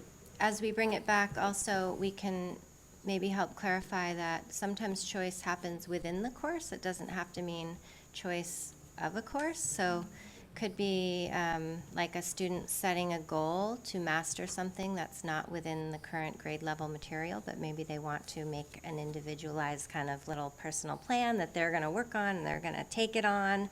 And that could be a choice to go further in towards a skill that maybe is beyond the grade level, for example. So I think we can grapple with it, and it doesn't have to be just the choice of the course. We could think about how could choice foster student ownership for learning. And I guess what that brings up for me is I want to have clarity in the way that it's documented so that it is applied equally, because I think there sometimes is a perception, fair or not, that there's a different standard going on sometimes between different school sites, between different teachers, between different students, between different families, right? And I think having something that's consistent where we are establishing this concept of fair and consistent, right? Because it's Standardized across the whole district, right? yeah, and I mean, I know there's no one size fits all, but standardize in terms of so that everybody knows what that playing field looks like, and so that we're removing the burden from, everybody involved, right? We're removing the burden from families who may feel like it's not being applied fairly. We're removing the burden from teachers and principals who want to apply it fairly, but maybe don't know how to say yes or no, because it's not in our process currently well wrestled with, so, yeah. Anything else, board members? Yeah, so I had a lot of questions earlier this week, and so Allison, thank you for answering them on email. So I have two kind of thoughts right now. One is I did have follow-up questions for those, but maybe they are more implementation and less policy. But on the other hand, understanding some of that implementation would help me with, understanding the policy and that direction. So just maybe I'll start with high level, which is looking at the 4 bullet points. Some feedback, I think, with the flexibility and not tracks. I think the concern I have with that right now is because the flexibility, the way it's being proposed, is that instead of it just being kind of placed up, now there's a chance that you could be placed down. Excuse me, sorry. I'm concerned that will create more stigma and more anxiety.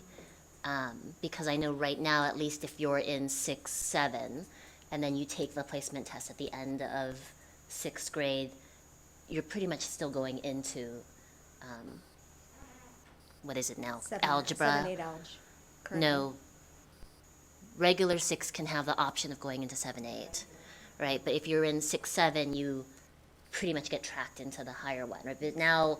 But then what you're proposing is that instead they might be tracked into the middle track instead of the third, the higher one, right?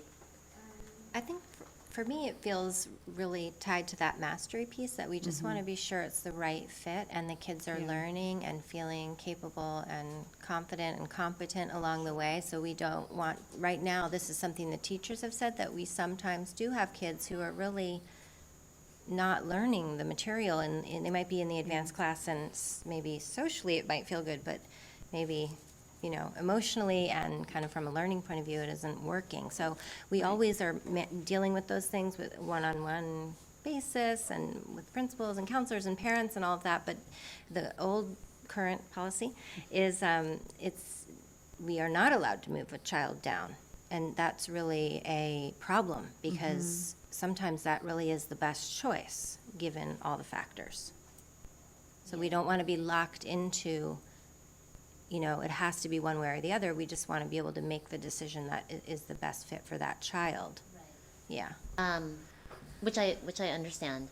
I think similar to Satish's concern with the words, the word flexibility, I think, connotes more flexibility than I think what's being currently proposed. Right? Okay, so I want to address that. So I agree completely, and I think the whole team agrees with that completely. But we can't create policies that, well, for this year where we are, this is what we want the policy to be, and then next year let's change it to, we're going to create a policy that says where do we want to be, but be patient and understand, well, what does it take to get us there? So I would prefer to make a policy that puts a stake in the ground, that makes it really clear what we believe, and then acknowledge that we're not there right away. And you can't just all of a sudden say, hey, next year, teachers, we want to do it differently. It doesn't work that way. And I get that. And believe me, if you look at some of our policies, there's a lot of things like that where, well, we're not there yet because it's aspirational. Policies are saying this is what we really believe and what we want to get to. Right? And so, and then it's all these other things that you're going to come back, we will all together check and say, wow, that pathway doesn't actually do what we just said we believe in. And so how would we tweak it a little bit to make enough progress to feel good about what we are providing our children, and each year it's going to get a little bit better, and we will get there, right? Sure. Yeah. No, and I agree, like, it should be aspirational in that sense, but I just want to note that that it's moving the needle just... Not as much as you'd like? Yeah. Yeah, okay. Yeah. Yes. Or I guess I just want to maybe caution when we when we kind of announce this to the community, that we don't say, this is flexible. It's more flexible, but it's not That's flexible. I'm You with- know what I mean? I'm totally with you. Again, and there's So- nobody who disagrees with that. I want Yeah. to be clear. We have said the exact same thing. Yeah. We do not believe, we are not saying that what we just provided you, in fact, we're saying the opposite. What we're showing you is an incremental change that is definitely better for kids. It will provide a little more flexibility, but until we put a stake in the ground on our policy, we are going to keep spinning our wheels, and we're going to have another year where we only do incremental, and another year where we only do incremental, because we don't have a sense of the vision. Right. What are we agreeing, what are you saying as the board that we want to have as our policy around placement in math in the middle school grades? And so we need this from you, and to be willing to say, let's just take that step and paint a picture for what we actually believe we want to have. And we'll address the issue of, that's right, we're really taking a pretty small step relative to where we really want to be. Jerry? Sure. I'd like to change the topic a little bit and talk about access, and maybe picking up on some of the sort of the aspirational themes to help me think a bit about the policy. So if you could go back to the picture with the, yeah. So first of all, I really like this. I think that this visualization of using color to show progress is much better than, it's like going down one of three paths and you feel like you're missing something. So I like this a lot. And I think I understand access to be, someone can start at the top left and eventually end up at the bottom right if, things worked out a certain way. And I think that's really powerful and that's really great. And I want to talk about access, I guess, at a more not necessarily a macro level. So let's say you take the example of somebody in Math 6. All right, they're in Math 6. They're going through the curriculum really quick. So by the time we hit Christmas, they've already gone through everything in Math 6. Is the thinking then that we would provide them with Math 7 material? And the reason I ask this is I think in the aspirational world, you wouldn't have these vertical lines that denote this is Math 6, this is Math 7. It's really one continuous path. You go as far as you can, and you go on summer break, you come back, you pick up. But obviously, logistically, we can't do that, or at least we're not there yet in the near future. So I'm wondering, sort of in terms of this flexibility, where are we? And so the specific example I'm using to sort of motivate the question is, if I'm in Math 6 and I'm done with everything by Christmas, what happens in sort of at least the initial embodiments of our policy? Could you just share your thoughts on this? I know it's a hypothetical thing, but just help me understand where you are on this. Keep going. Keep going? Okay. But really looking at it from, a personalized way. So students can still be working with their class and deepening their knowledge on the content that's being covered. There's many standards or mathematical practices that students can work on. So it might be that they understand conceptually all of sixth grade, but maybe they're not there yet in terms of their ability to have argumentation in math, or really just collaborate with each other. So there's all these other skills that are being developed that can be happening concurrently with being able to work at a personalized level on the standards that they're at, and then that ability to be pulled to work with their teacher in small group is where those needs would be addressed. That's a vision that we are going towards. Yes, I mean, it is one of the places where we've had a variety of discussions about sixth grade. Should it just be one course? Should it be two courses? And I think this is one of those next steps that felt like the right next step for the moment, but we know that conversation will probably continue, because that's been really a part of all the groups. Is it really one class in sixth grade that stretches into seventh as kids are ready? And that's something that I think will be a part of the work as we begin and try things out. But it sounds like aspirationally what we want is to provide the students with the opportunity to experience some of the seventh grade material. If they were, let's assume they've deepened their understanding. I certainly understand spending more time but let's say they're familiar with the concepts, they're ready to go to seventh. Aspirationally, we do want a system that would allow them to get exposed to that, even though they're not in the 6+ class, even though they're in the 6th class, they can somehow work with the teacher. Is that? I think aspirationally, and I don't want to foreshadow this or make this seem like this is where we're going, but an example of that is if every math teacher of sixth graders actually was assuming I'm going to teach 6, 7, and move everybody at the pace, each person at the pace that makes sense for them to get there. But right now we kind of think of, oh, I'm a math 6 teacher, or I'm a 6+ or whatever. But if the idea is, yeah, I know how to do that. I can get them from this curriculum to here, and we'll see where each of them gets along that line. And then when 7th grade comes along, we have to make some determinations about what that looks like. Okay. Yeah. All right. So right now, where we are now is that the planned kind of whole group lessons, that core content in the 6th grade class would be 6th grade material, and the 6+ would be 6 at a faster pace with some of 7. But aspirationally, as we learn how to make this work, that's a question that was raised by a number of teachers and kids and parents. Yeah, Yeah. so we'll see how we build that in. And there are, other elements of like, what if the student is not quite there yet at Math 6? And so we're also looking at that. There's we don't want to forget about students that need some gaps filled and the support that's required to get there. So they're all different. It's a very good point. I hadn't thought of the reverse situation, but you're right. That's something to consider also. So thank you for being on top of it. And just last one. Sure. So I think so is it like periodically you will have a placement test on these things, or it's a natural transition to the next level of it? Assessments at each point along the way to check for mastery through the course, and then at that moment where we're getting ready for next course assignment. And is it only one way, or it can go backwards also? What I mean is, like, let's say I'm in the third line going on, okay? I think third and there is no second line there very much. But practically, let's say math, I'm already 6+, okay? I'm in the 7th, and 7 and 8 not able to continue. So would it be automatically, what will happen for such kids there? Like, If they're really struggling with the 8th grade standards, perhaps, then the following year they can go and really work on mastery of the 8th grade standards in the Math 8 course. That is definitely a possibility. so in a way, if I understand, they fall from that 7, 8 bar to 7 on the top. That was what a student needed. Yeah. So, Go ahead, Sylvia. just to tag on to Satish's question about mastery, I know it's like 2 out of the 3 assessments if they meet the minimum or whatever the highest level requirements that allows them to move on.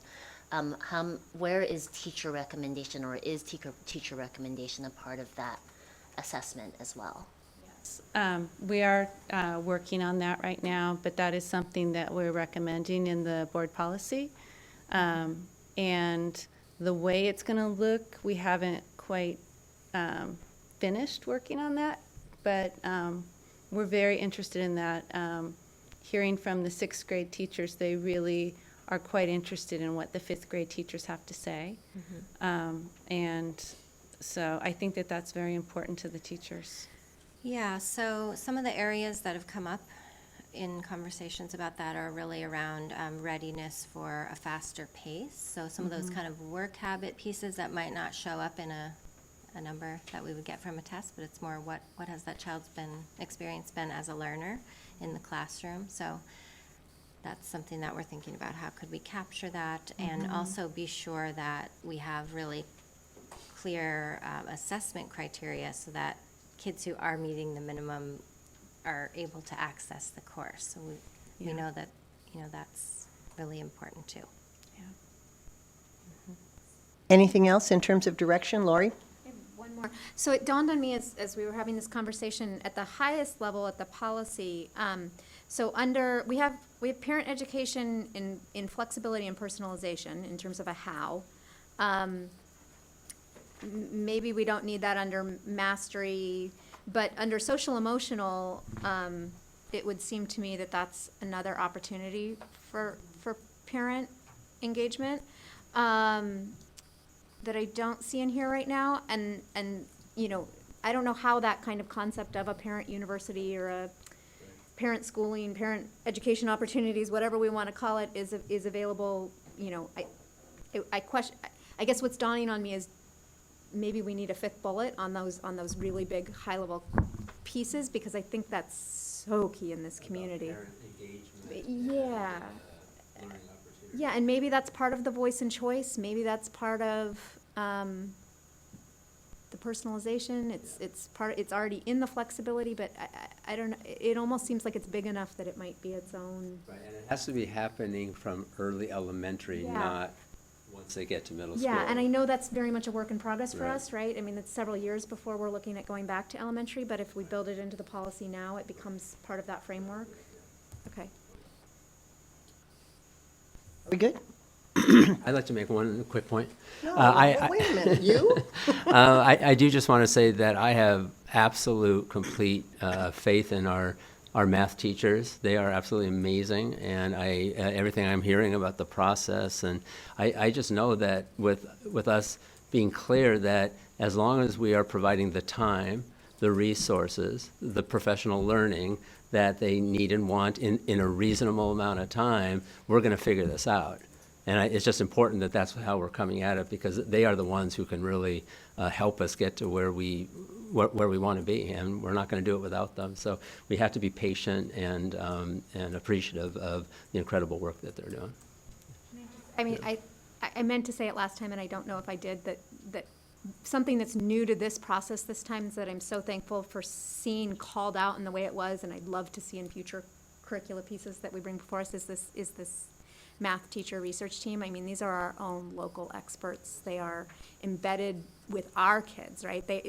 Yes, we can rely on, and we should rely on expertise in the field, but these are our experts on our kids, and I think that's really key to having included in this piece, so I'd love to see more of that. Thank you so much. You guys have worked tirelessly on this math, and we really appreciate it. Thank you so much. Okay, so I've lost track of my agenda. Here it is. VTA letter. So now we have the VTA letter that Lori kindly drafted for us. With help, okay. Any comments, questions, concerns about the VTA letter? We agreed last time that we would support the efforts of the parent community to get VTA to put in a new route, I think it's a new route. So. And we did have one recommended shift, right? I think Jerry actually might have, somebody raised it, and then I talked, and I agreed with that. There's a sentence here at the last sentence of the penultimate paragraph that says, we are also precluded from seeking a commercial provider to create a fee-for-service option for these students due to contractual obligations we have with our employee organization, which just is not, it feels out of place. I don't actually think that's true per se, because we do fee-for-service programs right now with our buses. So and it just feels like we're blaming our And that's wonderful, not at all the way it was intended, so exactly, that we was should not intended. I absolutely didn't mean remove it. it, yeah. I didn't mean it in that way. So I'm just saying, I think easiest is to just take that one sentence out, because I don't know how critical it is anyway. And I think other than that, it seemed pretty good. Yeah. Did you have anything to add to that or anything? No?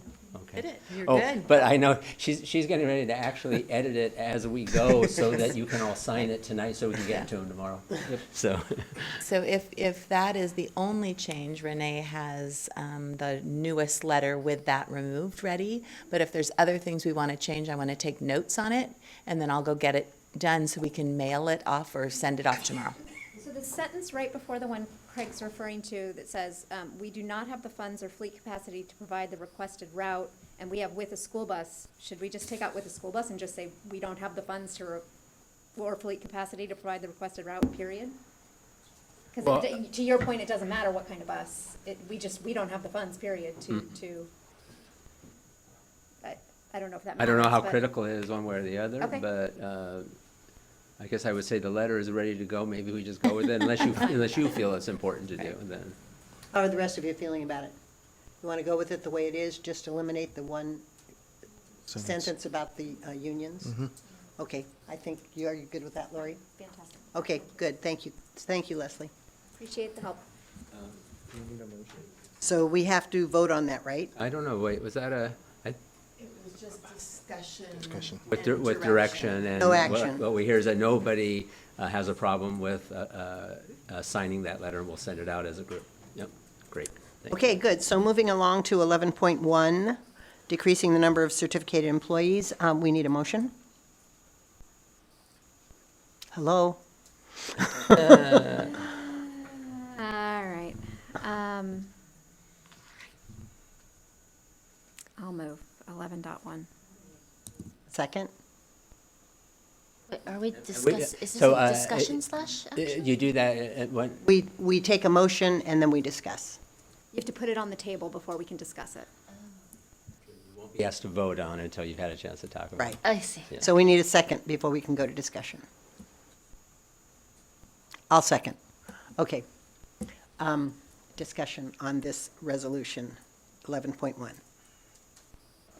So we've had a number of speakers here talk about the TOSA at Eisenhower. I was wondering if we could get more information from staff on why this position was identified. Yeah, well, I want to make a point. I thought they did actually a great job of making a point around they weren't saying, necessarily we want the TOSA, although I'm sure they would. They're saying we need the intervention that has been being provided, and I would say it is on our docket to look at how do we provide those services, but we're worried about it not being treating one school different from others. We should be asking that question at all the sites for our students who require intervention, which is what the MTSS team is focusing on, is how do we do that in a fair way? And so regardless, nobody else has a TOSA anymore. This is the only one we have, and so we're just trying to correct. Is that accurate? Yeah, and so we're just trying to be consistent, and this is something we identified a year ago and said that, but we said we want to wait another year because they had a change in leadership, et cetera, but we're just following through with that. But I actually think we would agree, we want to look at intervention strategies and to take that seriously, what they were raising. Can I ask a clarifying question to that, Craig? So I know LCAP is still coming for us, but it would seem to me that so much of the point that's being made here is, Eisenhower's I believe, our next closest school to being in Title I status that's not in Title I status. Part of this conversation would still allow for a recognition of our schools with higher needs? That's right. We would distribute it fairly depending on the students who need it. Thank you. Not a school that needs it. The Thank you. students who require intervention strategy, which is what Okay. we're focused on. Okay. Right. So we will come back to it, but it's kind of different things, and that's why I think they did a great job of making that clear that they're related, but ultimately it's about worrying about services for our kids, which is what we worry about. So does it mean that we are not going to have an individual school-based intervention specialist, or you'll have a common pool of people who would be supporting multiple schools? That's not on the table to talk about right now. I just want to be clear. We're bringing to you the question of this position under the heading of following through with reducing that position, right? So that's the question at hand. I'm saying those other things that you're asking about are things that we have to talk about in a different way. Because this is not an intervention specialist position that we're talking about. That's not what this position is, technically, right? And I'm sorry, Stacy, is there anything else to add? I usually need her to correct half of what I say, so I'm going to give her that opportunity yet again. I think just to clarify, the existing TOSA positions in the district, this is the only district-paid TOSA position. Montclair does fund TOSA positions out of their own site funding, so this is unique. It is a position we've looked at over the last 2 years and have slowly eliminated, held on to this as Eisenhower to kind of transition, so this is a unique position in the district. Okay, we have a motion and a second. Is there any more discussion? All in favor? Aye. Aye. Opposed? Motion carries unanimously. 11.2, reduction of classified management staff due to lack of work or lack of funds. I need a motion. To what? To I 11.2. move to what is it? Approve 11.2, adoption of resolution 18-19-10. And a second? I'll second the motion. Seconded by Jerry. Any discussion on this one? All in favor? Aye. Opposed? Okay, motion carries unanimously. Now we have another action item. This is the tentative agreement between CUSD and the CEA, 12.1. I need a motion. I'll move 12.1, ratification of the tentative agreements. And a second. I'll second it. And Satish seconds. Any discussion? All in favor? Aye. Opposed? Carries 5-0. 12.2, 18-19 school safety plans. We talked about these at some length at the last meeting. Is there a motion? I move to approve these safety plans. Jerry, a second. Second. Sylvia seconds. All in discussion? All in favor? Aye. Aye. Opposed? Okay, carries. Board and superintendent activity and committee reports. Who'd like to start? I don't have anything to report. Okay, thanks, Jerry. Satish? Yeah, I have something coming up tomorrow, which I'll be going to Eisenhower tomorrow. We have actually celebrating Read Across America Day. I'm on doing that March too. 1st. Oh, Good, okay. I'll see you there. Oh, okay. So I'll be reading. I did not read for my kids actually, so hopefully I can do a better job there tomorrow. Good. Okay, anybody else have anything to report? So this weekend is the county legislative brunch, and March 12th, before we're back for our next meeting, is the Legislative Action Day for CSBA, for the State School Boards Association up in Sacramento. So if anybody has anything they want to share before either of those that you'd like me to take. And are you attending both? I am attending Good. both and happy to take messages forward to our elected officials, because our state officials will be at both. And then the County School Boards Association meeting last night, which I am the rep to, the presentation was from Alyssa Lynch, who is the superintendent of Metro Ed, talking about continuing technical education. And I will pass on, there is apparently some grant funding out there around CTE that does apply down as far as K-8, and it dawned on me as she was giving her presentation that perhaps for our STEAM stuff it might be something we could explore. So I will pass on the name of the grant program she was talking about. And I believe that's it. Okay. Jerry, you said no. Sylvia, did you have anything?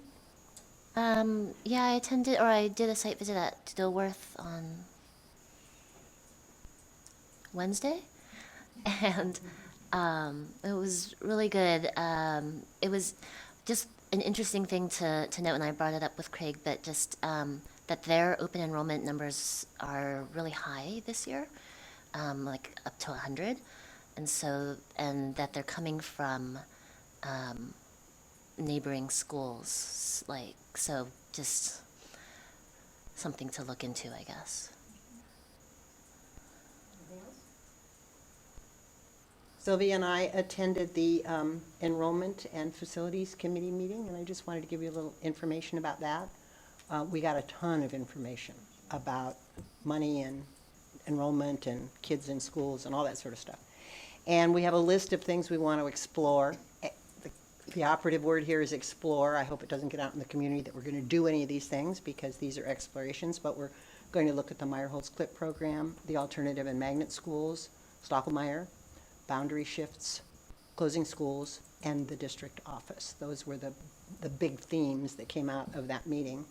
And right now, the only people on the committee are staff and Sylvia and me. So we're going to have a long meeting on March 11th, and that we're going to begin to talk about how and when do we expand that meeting, and with whom.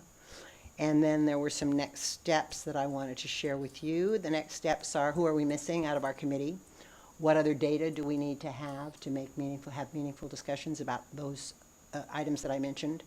And how do we engage the community to make sure that we're being absolutely transparent through this process?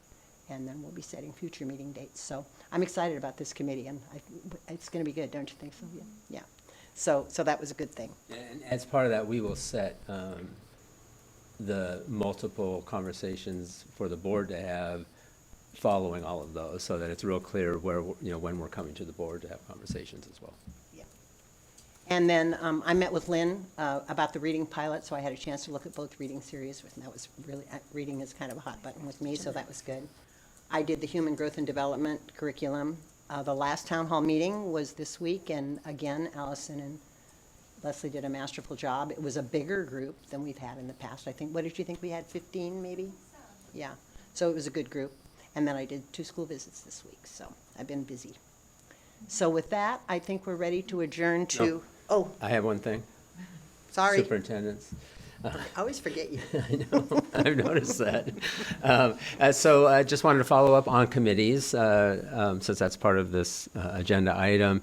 And this is not for your 5 sites that you're assigned to that you are managing on your own already.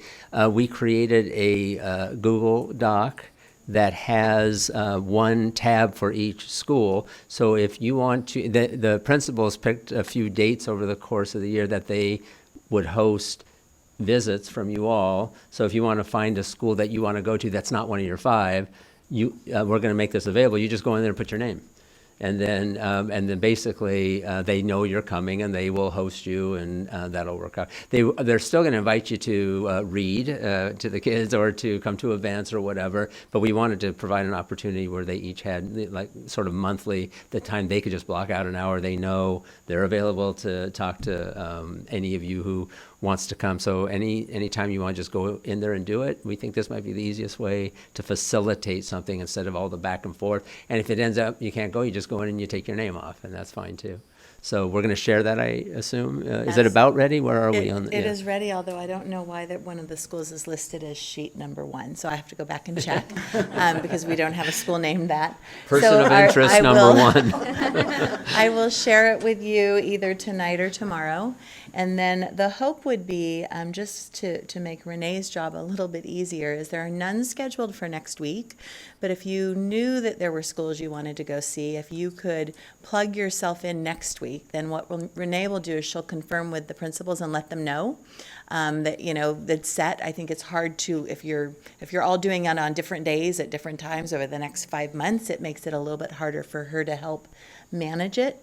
The other thing is, what I'd like to be able to tell the principals is that once you sign up, so let's say you sign up to go to, I don't know what school this is, Dilworth, March 19th, and you want to go at 10, you put your name in there, just shoot an email to the principal saying, I signed up, I'm going to be coming, just so they know. They've blocked it off, but then they know who to expect when they walk in the door, because I don't think they will be checking this on a regular basis. And should we also CC Renee on that, so she doesn't have to check it every day or every? What do you think? I don't on know. that? I love hearing from you. Okay. You get paid to Yeah. say that. So Right. And then if you were to have a sudden emergency come up, you were supposed to go to Dilworth at 10 o'clock and you weren't able to go, just shoot them an email and say, unfortunately, I'm really not able to go. I'll look for another date that works. Okay? Sound good, guys? For the schools that we are assigned, if we haven't set up dates, times yet, Just reach out to the principal. would it just be easier since they've already set Then it gets these complicated because we're Okay. mixing the ones that we're assuming you're just managing on your own, your set of 5. So this is really specifically for, now it might be someday we say, well, maybe we do this with everything, but I don't want to complicate it right now. And so if you could treat that separate, that would be good. Yeah. It's what I told the principals we'd do, so. Okay, anything else? No, just agenda Boss. setting. Okay, so we have agenda setting. Anything anybody wants on the agenda? You and I had talked about something. This one. Right. Right, so there was a request for us to consider looking at a resolution, and just so you know, in general, we don't do a ton of resolutions unless it's clear that it could have a real impact on our children in some way. And so Phyllis and I received this one that's about fair funding, essentially, for children with disabilities, and it's a coalition of people who are trying to require additional funding for, in particular, special needs children. And it just seemed like one of those things, and we can't discuss it now, but we want to bring that And we said that we wouldn't bring resolutions without asking first if it seemed to meet the criteria of having potential impact, real impact for our children. And so we plan to bring it and want to know if that made sense to you all. If you guys are okay, we'll put that as an agenda item. I would like to see it, thank you. Good, okay. Anything else for future agenda items? Doesn't sound like it. If you ever have any, just shoot an email to Craig and we'll make that happen. Okay, so we are going to adjourn back to closed session.